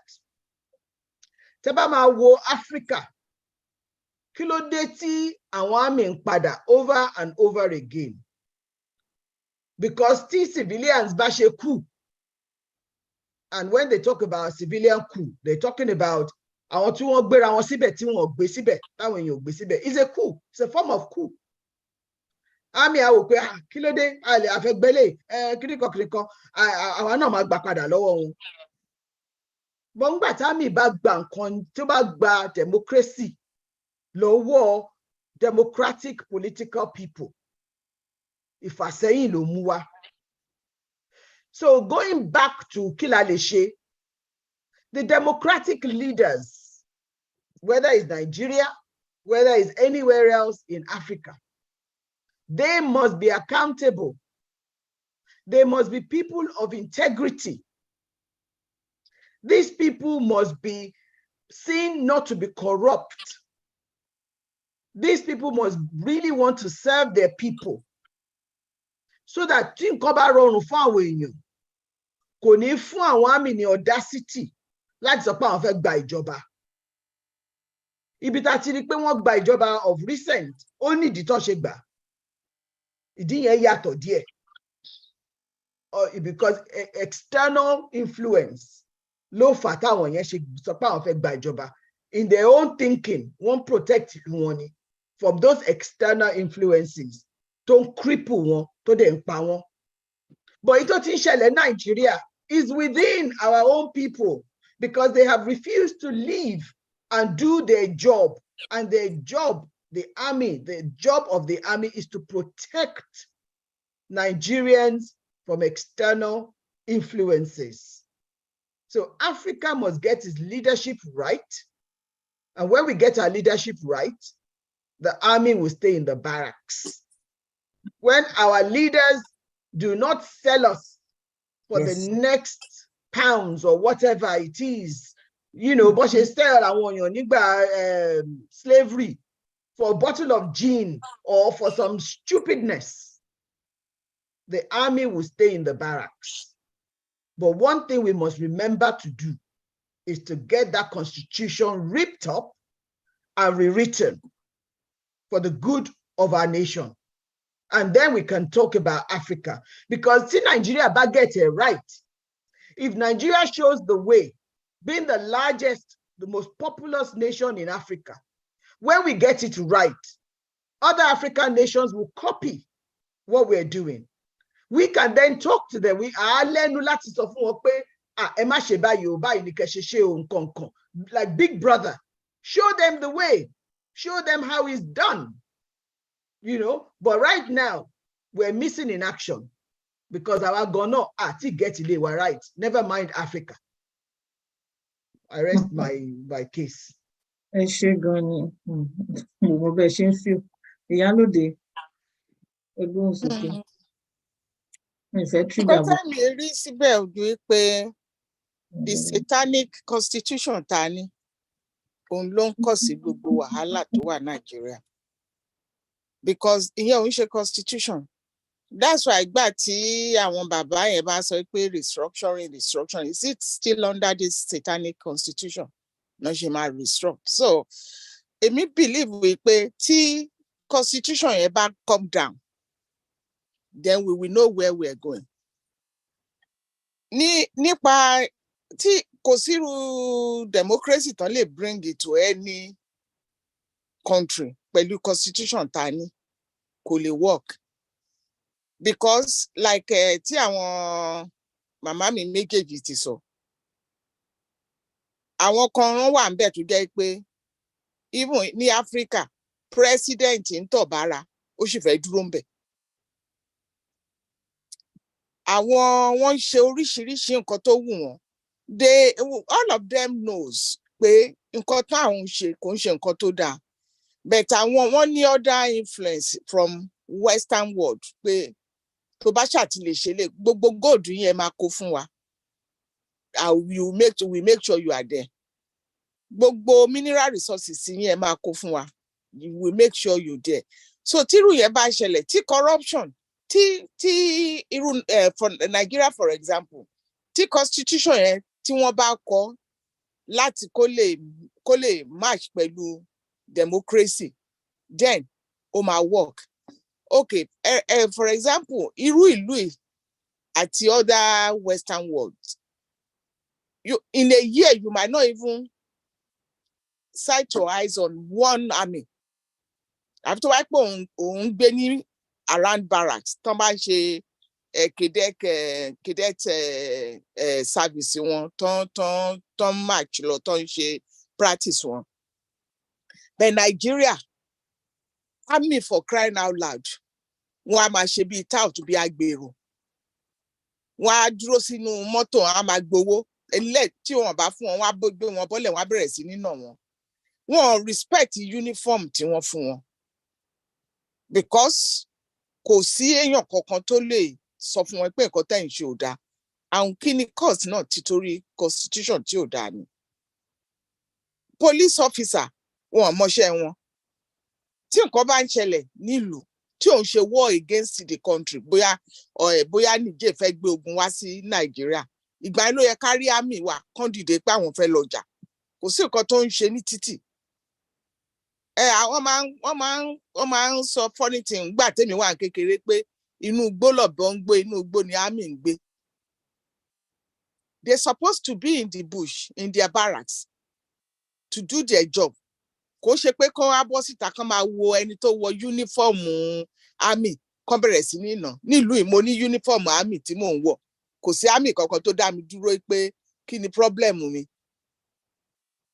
So tí satanic constitution yẹn bá ti kúrò lọ́nà tó bá pè yẹn constitution wa wà òkè tẹ́lẹ̀tẹ́lẹ̀ mi rò pé Yorùbá gan á sọ pé àwọn fẹ́ kúrò because kò sẹ́ni tó máa gbádùn tó máa sọ pé òun ò gbádùn yẹn pé òun fẹ́ kúrò ńbẹ̀. It's simply because of the nǹkan tó ń ṣẹlẹ̀. Àwọn army what does it take them kí wọ́n sọ pé constitution àwọn èèyàn ti ń pariwo látijọ́ yìí o tá a bá fẹ́ kí ìlú ìpín o ẹ jẹ́ ká tún constitution náà wá ṣe o. Bẹ́ẹ̀ ti gbà wípé the constitution was made by the Satan and kò sí nǹkan tí wọ́n fẹ́ ṣe sí pé kó máa continue toró ó pè wọn láti kí constitution yẹn wà ju pé kó má wà lọ. So tí wọ́n bá ti bá remove constitution yẹn tẹ́mi pè ní satanic because kò síbi tó holy nínú ẹ̀ from the bottom from the beginning to the end kò sí ibi kankan tó favour anybody but the army the affluence gbogbo àwọn tí wọ́n ní ẹnu lọ́rọ̀ tán lè sọ̀rọ̀ ní Nàìjíríà tó yẹ pé tó bá pààyàn wọn á lọ bá èèyàn kan tó máa ràn wọ́n lọ́wọ́. So Ọlọ́run máa ràn wá lọ́wọ́ because I just want nǹkan tèmi pray fún ni pé wọ́n tún constitution wọn ṣe o wọ́n tún ṣe o kólúwa wá mú ìlérí Yorùbá nation kó mú ṣẹ. Ẹ ṣeun. ẹ ṣé gan ni Ìyálóde mi ò ní sọ pé àní sọ tán láṣẹ Èdùmàrè. Ní báyìí mo fẹ́ ká bọ́ sí abala ìgbìyànjú fún àwọn wa nílé àti lóko àwọn tó ń wò wá àwọn tó sì máa wò wá. Mo fẹ́ ká máa sọ èròǹgbà wa lọ́kàn òjòta ní fún àwọn èèyàn wa. Barrister Tinúadé mo máa fẹ́ kí ẹ bẹ̀rẹ̀ pẹ̀lú ìyẹn. What is your parting shot to Africa, to the leaders and to the citizens? Ẹ ṣé gbogbo nǹkan tá a ti ń sọ náà ni but overall ni pé wọ́n ní pé discipline starts from self. Ẹni tó bá máa dáṣọ fọ́lẹ̀ tara ènìyàn máa kọ́ ń wù àbí kó tó ṣe bí òwe ẹ̀yin àgbàlagbà. So tí mi bá lè máa ṣòótọ́ tí mi ò jẹ́ kí ọ̀rọ̀ mi kó jẹ́ nǹkan tí àwọn èèyàn tán máa lè rely on. Báwo ni mo ṣe fẹ́ lọ jókòó sí àwùjọ àwọn olóòótọ́ àti tí mo lè àwọn èèyàn pé kí wọ́n á ṣe nǹkan kí wọ́n sì gbà mí gbọ́ ṣó ti yé yín. Kí ni mo ṣe ń sọ bẹ́ẹ̀ yẹn ni pé láti ilé la ti ń kẹ́ṣọ̀ọ́ ròde náà. So tí nínú ilé wa tí gbogbo wa gẹ́gẹ́ bí èèyàn kọ̀ọ̀kan gẹ́gẹ́ bí ẹbí tí a bá ń ṣe olóòótọ́ tá à ń ṣe nǹkan tó yẹ ká ṣe lásìkò tá à ṣọ̀lẹ tá à ṣe mẹ́lẹ́ tí a dẹ̀ máa ṣe ojúṣàájú tí a máa fojú egbò tẹlẹ̀. Èmi feel pé gbogbo society wa community wa ó máa jẹ́ nǹkan tó yẹ kó máa jẹ́ dáadáa.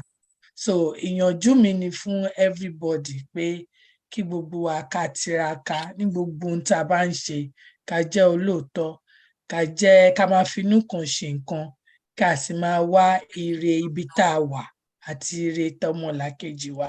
Torí tá a bá ń ṣe gbogbo nǹkan bẹ́ẹ̀ yẹn òfin pàápàá tá a máa ṣe ó máa jẹ́ òfin tó yẹ pé èèyàn máa fi ṣé wọ́n lè gbàrú ẹ̀ ṣé nǹkan tí wọ́n náà máa lè fẹ́ kó dé ẹ̀ lélẹ̀ as in the rule of law àti constitution or anything. Kí àwọn tó ń pera wọn ní sójà bẹ́ẹ̀ ṣe sọ wọ́n á jókòó sí barracks kò ṣe pé wọ́n kàn máa wà ní barracks pé wọn ò ní ṣiṣẹ́ wọ́n níṣẹ́ tó ń ṣe àti navy àti air force àti marine gbogbo wọn yẹn wọ́n á máa engage in research iṣẹ́ ọpọlọ kí la ṣe lè ṣe àwọn kan náà wà àwọn kan náà lọ sí space gbogbo àwọn nǹkan bẹ́ẹ̀ yẹn but ọpọlọ títí wá may God help us parting words mi nìyẹn ṣe. Ẹ ṣé gan ni barrister wa gbogbo ẹ̀yin tẹ́ wà nílé ìyá mi Ìyálóde mi ò tí ì fún ẹ ṣe máa padà sọ títí nínú àti ìsọtún mo ní kí n kí gbogbo àwọn ará ilé mi which is bí a ṣe máa ń ṣe ní bíbá yìí nìyẹn tó dẹ̀ jẹ́ pé ó fò mí lọ́kàn láti lè kí àwọn tó wà lórí ìjókòó tí wọ́n ń gbọ́, àwọn tó ń wò wá àtàwọn tó dẹ̀ ṣì máa wò wá. Interactive section ni mo dẹ̀ notice pé kò sí a few people. Màmá mi ni Rebecca nìkan ni wọ́n make a comment àti fẹ́ súnmọ́ ìgbà tí a máa béèrè ìbéèrè bó tilẹ̀ jẹ́ pé nígbà tá a ṣe section yẹn a contribute ẹjọ́ gbogbo àwa síbi àìkú ṣe wọ́n ti sọ nígbà táwọn ìyá mi ń sọ̀rọ̀ pé kò ń ṣe apàṣẹ wàá ni ó yẹ kí nǹkan tá a bá ṣe lórílẹ̀‐èdè wa kó jẹ́. So àwa tá a lè jókòó náà mo fi pé a ti ń ṣe apàṣẹ wàá torí àìmá sọ̀rọ̀ you are making a statement, àìmá kọ̀ọ̀kan you are making a statement. So ẹ jẹ́ ká interact. Any other questions tí a bá ní torí à ní chance láti interact lórí chat room, ẹ jẹ́ ká máa gbéradì láti lè dá béèrè ìbéèrè kí àwọn ìyá wa tó dẹ̀ wà lórí ìjókòó náà àtàwọn secretariat tí wọ́n máa fún wa ní ìdáhùn sí ìbéèrè wa. Mo dẹ̀ dúpẹ́ pé ààrẹ ni tó interject lẹ́yìn ẹ ṣé gan ni a dúpẹ́ o. Ìyá mi Ìyálóde ló kàn ẹ fún wa ní fún àwọn aráalé your parting word is anything. Okay. Nǹkan tẹ́mi máa sọ ojú pé ká padà sí pledge wa ní Nàìjíríà, so a máa lò yẹn náà nígbà tá a bá gba Yorùbá nation. Wọ́n máa ń sọ pé mo ṣèlérí fún orílẹ̀-èdè mi Nàìjíríà láti jẹ́ olótìtọ́ àti olódodo. Tá a bá jẹ́ olótìtọ́ àti olódodo, gbogbo nǹkan tá à ń lè kò ní jìnnà. Tẹ́ ẹ bá rí àwọn nǹkan tó ti ṣẹlẹ̀ níṣe tí Yorùbá nation tó ti ṣẹlẹ̀ yìí tó ti bẹ̀rẹ̀, ẹ rí i pé kò sí òtítọ́ àtòdodo lẹ́nu àwọn bàbá tá a pè ní bàbá wa àti àwọn ìyá tá a pè ní ìyá wa. Irọ́ lórí irọ́ ni. So nígbà tá a bá wá gba Yorùbá nation, ṣé orí irọ́ yẹn náà la tún fẹ́ build ẹ̀ lé lórí? So a gbọ́dọ̀ jẹ́ ká jẹ́ olótìtọ́ àti olódodo bíi pledge Nàìjíríà. So tí gbogbo wa bá lè ká ọ̀rọ̀ ti Ọlọ́run pé irọ́ pípa kò dáa, ká gbẹ̀bí fáláre kò dáa, ká gbàre fẹ́lẹ́bí is not ọmọlúàbí. Ayé máa rọ everybody lọ́rùn. Àwọn tí wọ́n ń ṣe ìkà ń sìn, irọ́ lè lọ lógún ọdún, ọjọ́ kan ṣoṣo lóòótọ́ máa bá. But the unfortunate thing ni pé irọ́ á ti ba a lot of things jẹ́ before then. So gbogbo wa gbọ́dọ̀ try fún àwọn ọmọ wa àtàwọn ọmọ wa tó ń bọ̀, because ẹni tó bá gbin ẹ̀bù kàńsìn, àwọn ọmọ ẹ̀ ìran kéje máa ka agẹnu ẹ̀. Ká jẹ́ kí ní èèwọ̀ agẹ ní èyí, yé èèwà kó jẹ́ yé, so that a lè build nǹkan tó dáa fún àwọn tó ń bọ̀. Kí ìjọba tó dẹ̀ wà ń bẹ̀ ń sìn kó wo gbogbo nǹkan tó ń kọ̀ sí wàhálà, kán bá wa tún ṣe. Kí àmì padà sí barak, àwọn ọlọ́pàá káwọn náà padà sí ọ́fíìsì wọn. Tó bá nídìí wọn, wọ́n á pè wọ́n. Àwọn tó ń ṣe patrol wọn ní láti máa gba 100 naira. Kán respect ara wọn, kí àwọn aráàlú náà lè respect wọn. Ẹ ṣeun. Ẹ ṣé gan ni. Mo fẹ́ dúpẹ́ lọ́wọ́ gbogbo wa tí a wà lórí ìjókòó ní èní. A máa rírú ẹ̀ ṣe, Èdùmàrè á máa fún wa ṣe. Ẹ ṣé gan. Màmá mi Pópóọlá, thank you so much. Ìyálóde, mo dúpẹ́ lọ́wọ́ yín. Barrister Tinú Adínà, mo dúpẹ́ lọ́wọ́ yín. Bàbá mi Oyèkúnlẹ̀ in absence náà, mo mọ̀ pé àwọn wà. A ní ìsinyìí gan. A mọ̀ pé next week ẹ máa wá. Ẹ ṣé gan ni. Gbogbo àtàwà lórí ìjókòó ẹ̀yin ìyá mi, ẹ̀yin bàbá mi, mo dúpẹ́ pé a pè yín ẹ̀dẹ̀ wá. Bá tún di ọjọ́ tó ń bọ̀ ní ọ̀sẹ̀ tó ń bọ̀ ní Sátidé, ẹ bá wa pe àwọn èèyàn lọ́wọ́ ká share link yẹn fún àwọn èèyàn kan wá gbọ́ nǹkan táwa náà sọ níbí báyìí pé àwọn kan tó wà níbí kan tó ń sọ nǹkan ààrẹ. Àwa ó lè jẹ́ pa máa repeat topic bọ̀ torí pé a fẹ́ kó yé àwọn èèyàn wa ni. Tí Yorùbá nation bá fẹ́ ṣẹlẹ̀ lọ́la bọ̀ lé ní ìbá ṣe ń sọ̀rọ̀ ẹ̀, ṣé a ti ní nǹkan láti ṣe Yorùbá nation yẹn? Ohun táwọn ń pariwo lé lórí ni à ń try láti redirect àwọn èèyàn wa, à ń try láti help mindset wa. Ẹ fún mi ní ìṣẹ́jú kékeré péréte kan kí n tó hand over fún ìyá namesake my twin sister Mrs. Apata mo confess recap ẹ̀ kémi náà ti rò bóyá mo rántí àwọn nǹkan díẹ̀díẹ̀ tí wọ́n ti sọ lẹ́nu táwọn ìyá mi ti fi ojú mi tó rọrọ̀ pẹ̀lú wa lẹ́nu tọ́pìkì ní yìí tí a jíròrò lé lórí mi mo bá ṣe sọ ní Yorùbá but màá ṣáà sọ bákan. Governance is African democracy feasible? Torí àwa tí àwọn ilé tí tàdé mọ nǹkan tí wọ́n ń treat bọ̀ wá gbọ́ táwọn ìyá wa ń sọ̀rọ̀ lọ́jọ́ one by one. Wọ́n sọ̀rọ̀ lórí pé kí ni ìtumọ̀ democracy? Wọ́n dẹ̀ fún wa ní definition democracy yẹn pé ó yẹ kó jẹ́ for the people by the people. Ó ń ṣe the other way round ní democracy. And who is in the center of democracy? It is the people, their voices. You know, I want to buy the government, they need to respect these people as much as the people need to stand up to what they want. Hold your government accountable. Hold them. But ó ti máa wá young, our youth yìí, kí n lè sọ̀rọ̀ torí ẹ̀ náà ni bàbá wa tó lọ tó ní tóun bá ti kúrò lórí òun lọ ọ̀dọ̀ àwọn màálù òun àti ọ̀dọ̀ àwọn ẹran òun tó pè wọ́n pé bóyọ́lẹ̀ ló tiẹ̀ pé mí ìrántí bó ṣe cap wọn but was it wrong? Ìyẹn ló yẹ kí àwọn youth wa kan máa gbóhùn sókè. These people are not there for themselves. They are there to serve us, not for us to serve them, not for them to enslave us, not for them to continue to torture our mental capacity, kan hold wa into docile. No. Nígbà tí àwọn ìyá wa dẹ̀ tún sọ̀rọ̀ lọ, wọ́n sọ̀rọ̀ pé okay, tá a bá sọ̀rọ̀ nípa democracy. Democracy is for the people. Láti lè ṣe ní ọ̀kanòjọ̀kan, ìwà, language, ìṣe wa, way of life wa must be considered. Tí a bá sọ̀rọ̀ nípa democracy in Africa or in Yoruba land or in Nigeria, kí ni àwọn ìwà tó fẹ́ hold democracy tí à ń sọ̀rọ̀ yìí? Most of it has been washed down. Democracy is supposed to be for the interest of the people, according to Barrister, not interest of those that are in governance. Democratic ideas. Ìyá mi jẹ́ kó yé wa pé kò sí definite definition fún democratic ideas. It consists of different ideas to suit a definite people. Èmi ni mo fi yẹn sí. Ìyá mi Bọ́lá, mo rò pé mi ò kú gbóyìnbó tó yìnbó, èmi náà ṣàfihàn náà kún pé it has to be different ideas to suit those definite people, a certain group of people.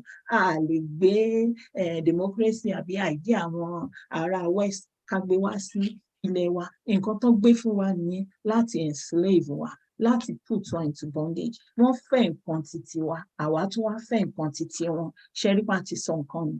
A fi títí wa sílẹ̀ torí pé wọ́n gbéró lé wa lọ́wọ́. Àwa dẹ̀ tí wọ́n bá wọn ṣe, wọ́n use resources wa to their own benefit to build their own nation while our own go into deepness.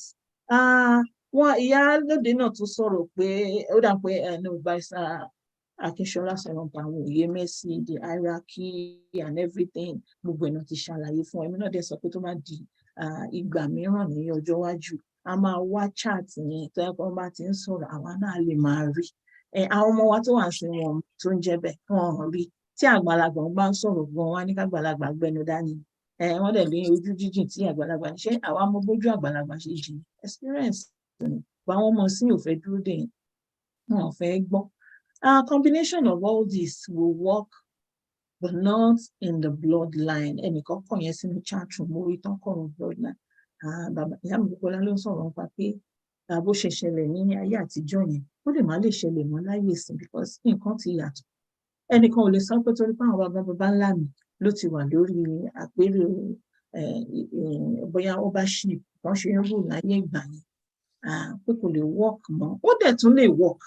Sharing the time lè work nìyí pé when we hold these people responsible, when they are accountable to us, when the people are able to voice, when the people have a question sọ̀rọ̀ Mohbad mi ò believe báwọn youth lè jáde. They want justice. Ṣé justice yẹn ṣáà ni? Is there fairness? Are they equitable on both sides? Ṣé òfin tó di ẹni yìí ó lè dé gbogbo wa bí Ìyálóde ṣe sọ pé ẹnìkan máa ṣe ó máa mú jẹ ẹnìkejì máa ṣe kò ní mú jẹ kò yẹ kó rí bẹ́ẹ̀. Òun la ṣe advocate tí ìyá mi Bukola ṣe sọ pé the constitution needs to be pulled down. Ìkan náà àwọn ìyá mi náà sọ pé the satanic constitution needs to be pulled down. Kí a lè bá ní equitable and fairness in our country, by understanding that you are there to serve the people and not to be served by the people. How do we get it right according to àwọn ìyá mi? A ní láti ní right mindset. Ibo láti fẹ́ ní right mindset? Ó bẹ̀rẹ̀ láti locality wa. Ó bẹ̀rẹ̀ láti inú ilé wa. Kí là ń bá àwọn ọmọ wa sọ? Tí wọ́n bá dé ìta, ẹ jọ̀ọ́ mo fẹ́ ẹ gbà mí láyè láti cite mi. Ọ̀rọ̀ tí mo fẹ́ sọ yìí, ó máa gbomi lójú mi, but mo máa sọ. Nephew ọkọ mi, wọ́n ṣe relocate sí Canada. Ọmọ yìí lọ sí school fẹ́ parí, ó fẹ́ padà wá sílé. Ó dúró sí bus stop. Bí òyìnbó kan ṣe cross wa, ní wàá bí pé ṣé ó ní vape? Ọmọ yẹn dẹ̀ lóhùn ò ní vape. Ó ní, so you don't have a vape? Okay, lick my shoe or I'll stab you to death. Ó dẹ̀ fi ọ̀bẹ yẹn hàn ọmọ yẹn. Ṣé ẹ mọ̀ pé ọmọ yẹn ó dẹ̀ bẹ̀rẹ̀ ó dẹ̀ lick bàtà ọmọ yẹn? Kí là ń kọ́ àwọn ọmọ wa? Ṣé ẹ rí pé ọmọ yẹn gbọ́n? Tó bá ní kó òun jà àzọ ọmọ Nàìjíríà tó ṣẹ̀dí, ṣé ẹ mọ̀ pé ó máa pa ọmọ yẹn? Ọmọ yẹn wá rí pé the same bus làwọn fẹ́ wọ̀. Kò wọ bọ́ọ̀sì yẹn, ó kàn sáré padà lọ ó lọ sọ fún principal. Principal ló wá gbé ọmọ yẹn lọ sílé. Ìgbà tó dọjọ́ kejì àwọn police bẹ̀rẹ̀. Ọ̀rọ̀ tí mo sọ yìí last Friday ló ṣẹlẹ̀. Ẹ jọ̀ọ́, a ní láti máa kọ́ àwọn ọmọ wa. Ọ̀rọ̀ tá à ń sọ yìí, ó bẹ̀rẹ̀ láti inú ilé. Ó bẹ̀rẹ̀ láti inú ilé. Kí a máa gbóhùn sókè. Ìyẹn is just by the way. Mo kàn fẹ́ try láti jẹ́ ká mọ̀ pé àwọn ọmọ wa wà very important. Àwọn ní generation ọ̀la. Àwọn ló máa govern ọ̀la. Àwọn ló máa speak up lọ́la. Tí wọ́n bá mọ nǹkan fẹ́, it's not all about money. It's not all about pé mi náà fẹ́ débẹ̀. It's not all about pé mo fẹ́ ṣe politics torí bẹ́ẹ̀ lówó ti ń wá. Wọ́n mọ package tó wá pẹ̀lú democracy. Wọ́n mọ package tó wá pẹ̀lú politics. All they know is they want to make money. Olódẹ̀ bá wa débi. Tàdé ń sìn right real leadership. Àwọn wo là ń fi síbẹ̀? Àwọn wo ló ti ń jẹ́ tó sọ́dọ̀ yìí lé bàbá ńlá wọn? Tó ń pass it down sáwọn ọmọ wọn. Kọ́ tó ṣe tán wọ́n ti fọmọ sí Senate. Wọ́n ti ẹ̀ jẹ́ kó bẹ̀rẹ̀ ní councillor local government mọ́sí. Òkè lókè náà ti ń bẹ̀rẹ̀. Accountability and transparency. Do we have them? O náà ti sọ̀rọ̀ ń pa lẹ́nu. Ẹ̀yin ìyá mi, ẹ̀yin bàbá mi. Àwọn àti bí àwọn ọmọ mi sì yíba yẹn òṣèlú pé kọ́ máa mọ́lé. Ìyẹn òṣèlú pé kọ́ máa mọ gbogbo àwọn kinní. Tán bá ní òye tìlú òyìnbó yẹ kán ní òye ti Áfíríkà. So that wọ́n á lè mọ ibi tí bàtà yẹn ti ń pinch àwọn tó wà nílé.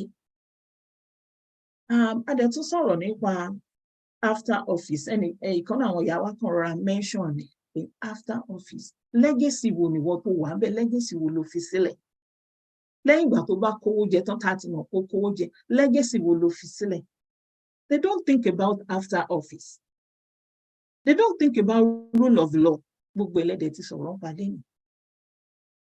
A tún sọ̀rọ̀ nípa pé kí constitution kó recognize àwọn ọlọ́pàá wa, kó recognize àwọn navy, kó recognize àwọn army, kó recognize àwọn navy. Tó yẹ kí constitution yẹn recognize àwọn people yá empower wọn pé iṣẹ́ tó ṣe o ní láti wà accountable. Àwọn gan ò ní wà involve of oil theft lórí omi, bunkering. Àwọn ọlọ́pàá wa ò ní bọ́ sítì láà máa béèrè 20 naira. Àwọn army wa náà wọn ò ní máa wá gbòòrò wá máa lọ na àwọn ọlọ́pàá pé ọlọ́pàá bú army jẹ́ ká wá láti barrack. Ṣé iṣẹ́ wọn nìyẹn? They're not even updated in the technology of these days. I'm calling them out. In tó bá yẹ kí ó kálukú gbájúmọ́ ní different sector. Ó ṣe pé bàbá kan ló wà ńbẹ̀ kan, bàbá rere kan máa protect the constitution against another person or another servicing officer or whatever tó bá ń ṣẹlẹ̀ ní Nigeria. So constitution ó ní láti recognize àwọn people. Kó recognize role wọn mọ̀, tó bá mọ̀ tẹ́lẹ̀ wọn mọ̀ mọ́. Ó kálukú ò mọ ibi tó yẹ kó dúró sí mọ́. Gbogbo ẹ̀ kàn lọ. Wọ́n dẹ̀ wá lo mìíràn tí ìyá mi tó dárúkọ pé ó yẹ kí Nàìjíríà jẹ́ the example, brotherhood. There's this professor that is always preaching about it. Maybe Professor Lubamba is always calling out Nigeria. You are the leader. Once you do this, other nations will follow you. Ṣáwọn African, ṣáwọn Nigeria wà kì í wò ó. This guy, ó tún máa wá sí Nigeria láti bá wọn sọ̀rọ̀ ní house. They don't listen. He still calls them out. You're supposed to be responsible. You're out there to represent other Africans, but you're failing. So mo rí pé amẹ́nubà yẹn tí Nàìjíríà ò bá lè dé àwọn owó Nàìjíríà wà yìí náà ni àwọn ọmọ wa yìí náà. So gbogbo ẹ̀ máa látúnṣe tí a bá lè lọ on our own drawing board. Ẹ̀yin tẹ́ ń wò wá nílé, àwa tá ń wò, àwa tá dẹ̀ wà lórí ìkànnì yìí. Ẹ jẹ́ ká máa mú un ṣe láti ìbẹ̀rẹ̀ pẹ̀pẹ̀. Mi ò mọ̀ wé padà dá sómi ò ní pa kankan kí n má lọ gbé fún mi. A dẹ̀ tún sọ̀rọ̀ nípa previous amendments of the Constitution pé ó benefit a certain set of people. The Constitution has not been made clear. All previous amendments is to promote a certain set, promote corruption for that same certain set, until our leaders stop selling us for peanuts. Nǹkan tí mo fi kápẹ́ ni. Ẹ̀yin ìyá mi, ẹ̀yin bàbá mi, ẹ ṣé gan-an ni tí a wá sí orí ìkànnì tí agbọ́ra wa yé Èdùmàrè á fún wa ṣe gbogbo ibikíbi tí àwọn ìran wọn bá wà, a ò ní ṣòfò ẹ̀mí. Gbogbo ẹ̀ ó dẹ̀ máa jọra wọn fúnra wọn. Ẹ ṣé gidi gan ni. Èyí ni òpin abala tí wọ́n gbélé mi lọ́wọ́ láti ṣe àkóso rẹ̀. Mo dúpẹ́ lọ́wọ́ gbogbo wa tí àwa lè ní. Ẹ̀yin màmá mi àti bàbá mi, mo dúpẹ́ o. Èmi ò ní ṣe àṣemọ láti rí mi àti rí ẹ̀yin náà. Kò ní ṣàṣemọ directorate náà àti àwọn other organizations náà tí wọ́n ń ṣe àkóso bí ilẹ̀ Yorùbá ṣe lè padà, bí ilẹ̀ Yorùbá ṣe lè dára. Èdùmàrè á dẹ̀ gbà fún wa. Débi tí à ń lọ, bí tá a fẹ́ yẹn gangan, Èdùmàrè á fún wa ṣe. Ẹ ṣé gan ni. Orúkọ mi ò yí padà fún mi, Àkàndé ni. Bàbá ti yà mí sẹ́yìn. Ẹ ṣé sister fún mi. Thank you very much. Beautifully summarized. Mrs. Akande, Miss Apata. Miss Apata. Níbo ni olóòtú wa? Níbo ni ìyálóde Àpáta lọ? Wọ́n wà ń bẹ̀. Bóyá wọ́n mute ara wọn. Mute ara yín. Wọ́n mute. Ẹ jọ̀ọ́, ẹ gbà mí ní ìṣẹ́jú méjì péré kí n kan response sí nǹkan tí Mrs. Apata sọ. Nípa ti. Mrs. Apata kọ́sà o. Sorry, Mrs. Akande. Nípa àkọ́tán sọ nípa ọmọ tó wà ní bus stop yẹn. I think she spoke the mind of millions of Yoruba parents across the world. Wọ́n ní ilé la ti ń kẹ́ṣọ̀ ròde. And the gbọ́dọ̀ dára nílé ká má dára níta. Mo fi pé àtòkèrè báyìí lójú kò ló ti mẹ́kún sùn. We failed because we've embraced Yoruba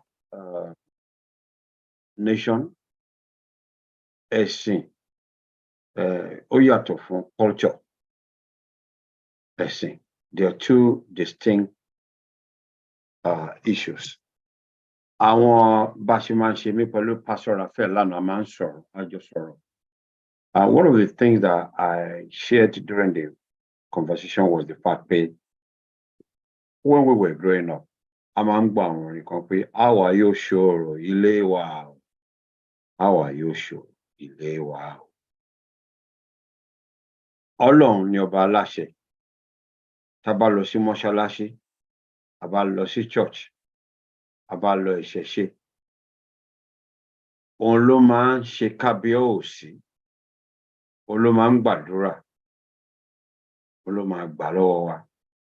With that in mind, I think our mistake kan wà tó pa àti ṣe látẹ̀yìnwá tá a gbọ́dọ̀ ṣe mọ́. Ẹ jẹ́ ká kọ́ àwọn ọmọ wa náà nípa Yorùbá. Ẹni tó bá lọ mọ́ṣáláṣí kó máa kírun ẹ̀ lọ́wọ́, kó máa gbàdúrà. King Sunny Adé ní Ọlọ́run ọ̀nà lásìn, ẹ̀sìn ló yàtọ̀ fúnra wọn. Bọ̀ nílẹ̀ Yorùbá ní nǹkan tí èmi mọ̀, mo rò pé ó ti tásìkò nísìnyí. Wípé ewé tó ń jẹ́ tó ògùn ń jẹ́ ká máa fi hàn ọmọ wọn wa. Àwa tá a mọ̀ tá a jágbàlagbà jẹ́ àmọ́. Ìbọn, ọ̀bẹ, àdá ò gbọ́dọ̀ jẹ́ nǹkan tó jẹ́ ìbẹ̀rù fọmọ Yorùbá. Wọ́n lórúkọ Ògún ni. Ògún ni. Ṣé téèyàn bá gúnyàn lọ́bẹ tí ò bá ràn ṣá dúró síwájú ẹ̀, ẹni dúró de rélùwé á dọ̀run kó tó wí. Àti kékeré báyìí ká bẹ̀rẹ̀ sí ń kọ́ àwọn ọmọ wa nǹkan tó bá yẹ ká fi pamọ́ sí wọn lára ká ṣe é. Ọlọ́run ló fún wa léwé nínú Bíbélì ó wà ó ní he gave us herbs and vegetables for the use of men. Ọlọ́gbọ́n ló ń jó, ọ̀mọ̀ràn ló mọ ìdí ẹ̀. In Revelation, only and the leaves are for the healing of the nation. But we've been told that gbogbo nǹkan tó dọ́wà nílé aláwọ̀ dúdú ni. Black market. Steve Biko in Cry Freedom said it. When you hear the word black, you're meant to think negative. So ẹ jẹ́ ká túnra wa bí. Wọ́n tán bá bí wa ká túnra wa bí ni. Ọmọ yẹn, I pray that the Lord will comfort him or her, because nǹkan tó ṣẹlẹ̀ sí yẹn wà traumatic. So pé if care is not taken, ó lè affect ẹ láti máa rìn ní títì, kẹ́rù máa bà. But Ọlọ́run á fún àwọn òbí ẹ̀ àtàwọn olùkọ́ ẹ̀ nílé ìwé ní ọgbọ́n ìmọ̀ tó máa fi ṣe tó yẹ pé kò ní wà affected in any way. Gẹ́gẹ́ bẹ́ẹ̀ nìkan dẹ̀ ṣe gbàdúrà, Ọlọ́run á bá wa mú ẹni bí yẹn kúrò lórí títì kó tó ṣe àwọn èèyàn ní jàǹbá. Ó jẹ́ nǹkan tí n fẹ́ sọ. Let's examine what we have. We can embrace everything else, but to ourselves, we must be truthful. Oògùn wà nílẹ̀ Yorùbá. For a long time, I've hidden the fact. I can preach. I'm licensed to preach. I can preach. I know the scripture to the knowledge and the grace God has given me. But I'm a Yoruba person. Anything that is good, the Bible says whatever is good, whatever is holy, whatever is pure, set your mind at this thing. Because otherwise, alone, if one agbára ọ̀rọ̀, the power of nomos, ní àtètèkọ́ṣe ni ọ̀rọ̀ wà pẹ̀lú Olúwa sì ni ọ̀rọ̀ náà. Kò síbi tá ti ń gbàdúrà bí bá ṣe gbà tá ní lo ọ̀rọ̀ bó ṣe wà ní ẹ̀mí ń tẹ̀lé lẹ́yìn. The Bible said there's a spirit in man, the inspiration of the Almighty God. Give him understanding. We all need a missing Èdùmàrè. Bá a fa ṣe ń lò ni pásọ̀ ń lò. Babaláwo yàtọ̀ fún oníṣègùn lóníṣègùn ṣe ń lò. As ọmọ Yorùbá, we speak from the platform Yoruba Nation Global Directorate. Ẹ jẹ́ ká padà sílé. A ṣe é ṣe fún wa. Odùduwà á gbè wá kò dẹ̀ ní gbé àwọn ọ̀dàlẹ̀. Gbogbo nǹkan wọ́n ní ohun tágbà fi ń jẹun abẹ́ ewé ló wà o. Nǹkan tágbà fi ń jẹun abẹ́ ewé ló wà. Ẹ má jẹ́ àtijú rárá. Tí ẹ̀ bá dàkẹ́ta rẹ̀ àbádákẹ́. Mo wọnú shop kan about 1993. Mo wọ ọbẹ̀. Ọmọ mi mo dé láti ibi iṣẹ́ láàárọ̀ ni. Mo ní kí n lọ ra milk kó lè jẹ fresh food. But mo dé kó lè jẹ fresh breakfast. Mo dẹ̀ wọ ọbẹ̀ yẹn. Mo pàdé àwọn obìnrin Asian méjì kí ni wọ́n ṣe ìkan dúró sẹ́yìn nǹkan wọ́n sín gbẹ́rẹ́ fúnra wọn. Mo wò pé what in England? Yes, bí mo ṣe experience ẹ̀ nìyẹn. Wọ́n sín gbẹ́rẹ́ wọ́n dẹ̀ fi ẹ̀bù wọ́n fi ń ra orí wọn níbẹ̀. Tell me, who's the prime minister of that of nation today? Someone of African descent. Who's the secretary of state? Kaduro síbẹ̀. Chinese, Tebadibe, Dragon, no shikini kankan. They imagine. Bọ́lọ̀ ṣe fi hàn wá nílẹ̀ Yorùbá, ẹ jẹ́ ká ṣe bẹ́ẹ̀. Oh, people have argued. Àwọn ti Caribbean ńkọ́. Ṣé gbogbo èèyàn tó ń gbàdúrà náà ni àbọ̀ ń lọ sí mosque náà ni? Ọlọ́run ló máa ṣe tó bá wù. Bọ̀ ìta bá sì mọ̀ tó ń ṣiṣẹ́, ẹ jẹ́ ká lò. Ó jẹ́ nǹkan tí mo fẹ́ fi kún nǹkan tí Mrs. Akande tí wọ́n sọ. Ọlọ́run á wà pẹ̀lú wa. Thank you very much. Over to you. Barrister Ògèdèngbé ẹ jẹ́ n gbọ́rọ̀ lẹ́nu yín ẹ jọ̀ọ́. Nǹkan tẹ́ sọ ní àwọn ti Caribbean ńkọ́. Ojú wa máa làgbà tá bá mọ̀ pé àwọn ti Caribbean gan wọ́n ń ṣe ìṣẹ̀ṣe jù wá lọ. Oh yes. A lọ ṣèyàwó ní Trinidad 7-8 years ago. Wọ́n ṣe ìyàwó tán, wọ́n wá bẹ̀rẹ̀ sí ní ìlú gángan, wọ́n wá lọ change aṣọ, wọ́n wá ń wọ aṣọ bíi pé àwọn lọ́ṣùn, wọ́n wá fi cowrie wọn dà sí gbogbo ara, wọ́n wá ní kán máa jó. Ìpè this is their own family culture. I'm like, eh? They do it. Nǹkan tí ò bá ti jẹ́ pé òfin ṣe ọmọ làkejì tó fi lọ ń pa á lára, ìyẹn ni Ọlọ́run ò nífẹ̀ẹ́ sí. ara ìṣòdodo náà dẹ̀ nìyẹn. Ẹ ṣé. Mọ́mì wa Àkàndé, you did very well. Thank you.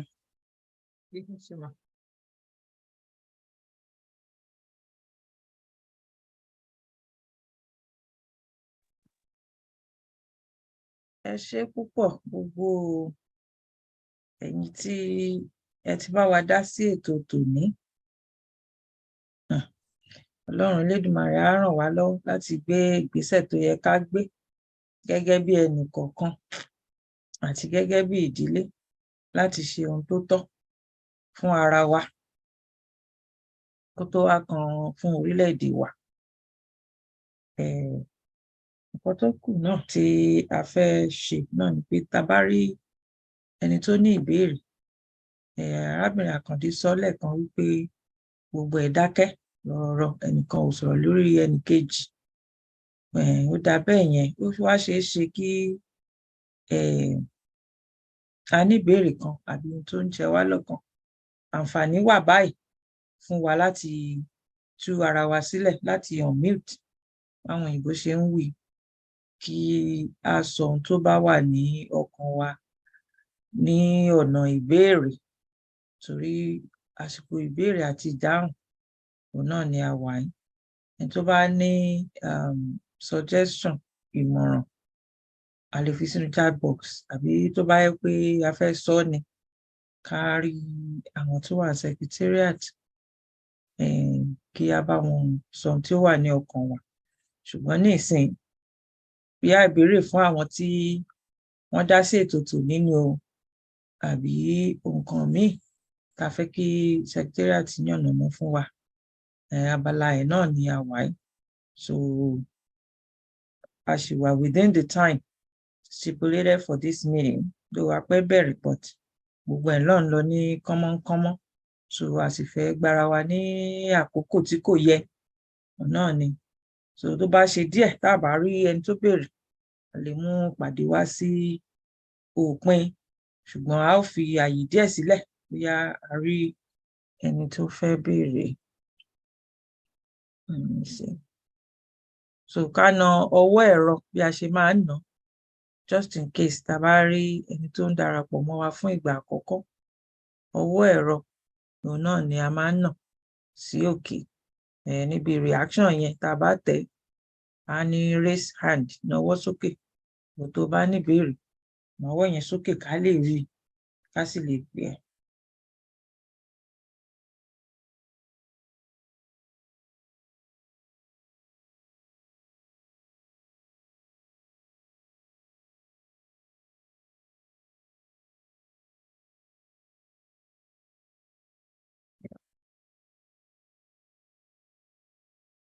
Okay, mo rò pé àgbọ́yé òun ni ti ìdánilẹ́kọ̀ọ́ ìfomitoro ọ̀rọ̀ ti tòní. Ó tó ohun tí ó yẹ kí a ronú lé lóòótọ́. So let me see what else. Mi mọ̀ bóyá barrister ní video clip kankan fún wa. If not, ká mú ìpàdé wá sí òpin pẹ̀lú I think vote of thanks. Kán bá wa dúpẹ́ lọ́wọ́ àwọn tí wọ́n wá sípàdé tòní.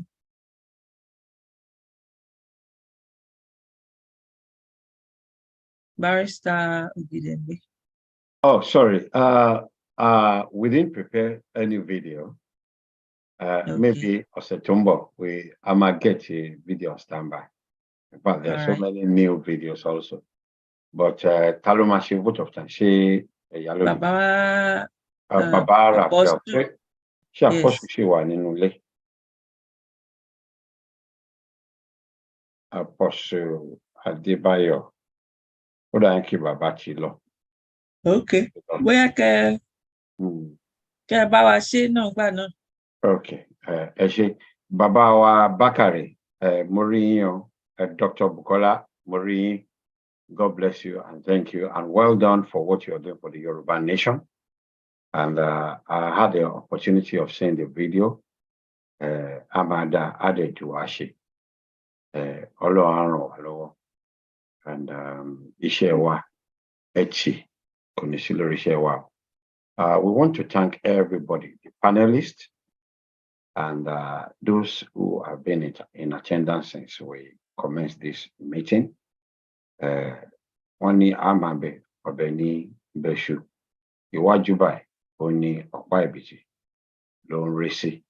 Gbogbo ẹ̀yin tẹ́ ń fún wa lówó adúpẹ́ lọ́wọ́ yín o. Gbogbo ẹ̀yin tẹ́ ń fún wa ní encouragement adúpẹ́ lọ́wọ́ yín o. We take nothing for granted.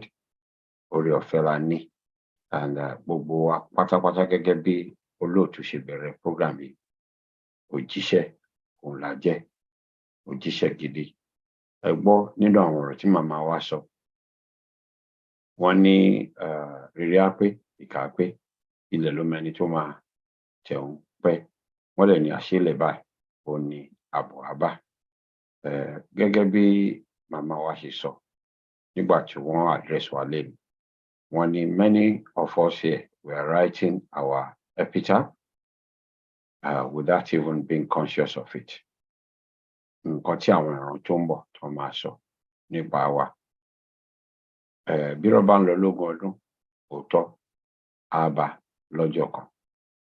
So ẹ jẹ́ kí òótọ́ tá a mọ̀ kó máa sọ wá di òmìnira.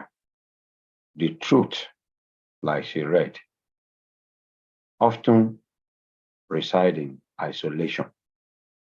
Yorùbá dẹ̀ ní olóòótọ́ ọ̀tá ìlú ni pẹ̀lú oore ọ̀fẹ́ Ọlọ́run. Gbogbo àwọn tó ń fi òótọ́ àti inú kan ṣe Yorùbá nation wọn ò ní kó sí ìwé. Ọlọ́run á fún wa ṣe o, á dẹ̀ kà wá yẹ tẹbí tọmọ tàlàáfíà kó la máa wà. Pẹ̀lú ìyẹn mo ní ẹ ṣé ó tún di ọjọ́ mi ọjọ́ rí ní ọjọ́ mẹ́jọ. Odùduwà á gbè wá kò ní gbé ọ̀dàlẹ̀ o. Èmi Ọlátayọ̀ ọmọ òrìṣà ará ìbí Ògúndàmọ́lá Ṣàngó bíyì agbógungbòrò fìlẹ̀ Ìjẹ̀ṣà mi ò ní dalẹ̀ Yorùbá o.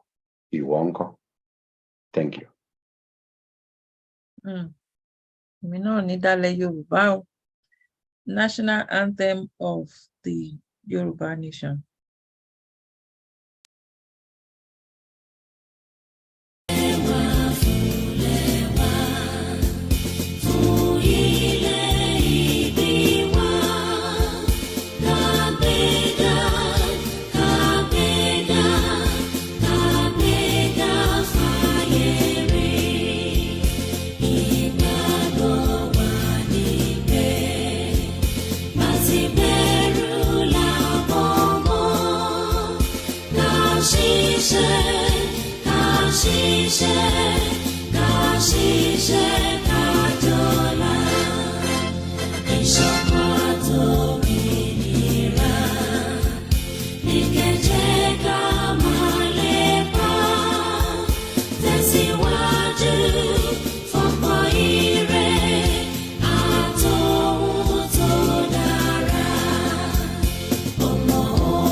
Dàárọ̀ gbogbo lé.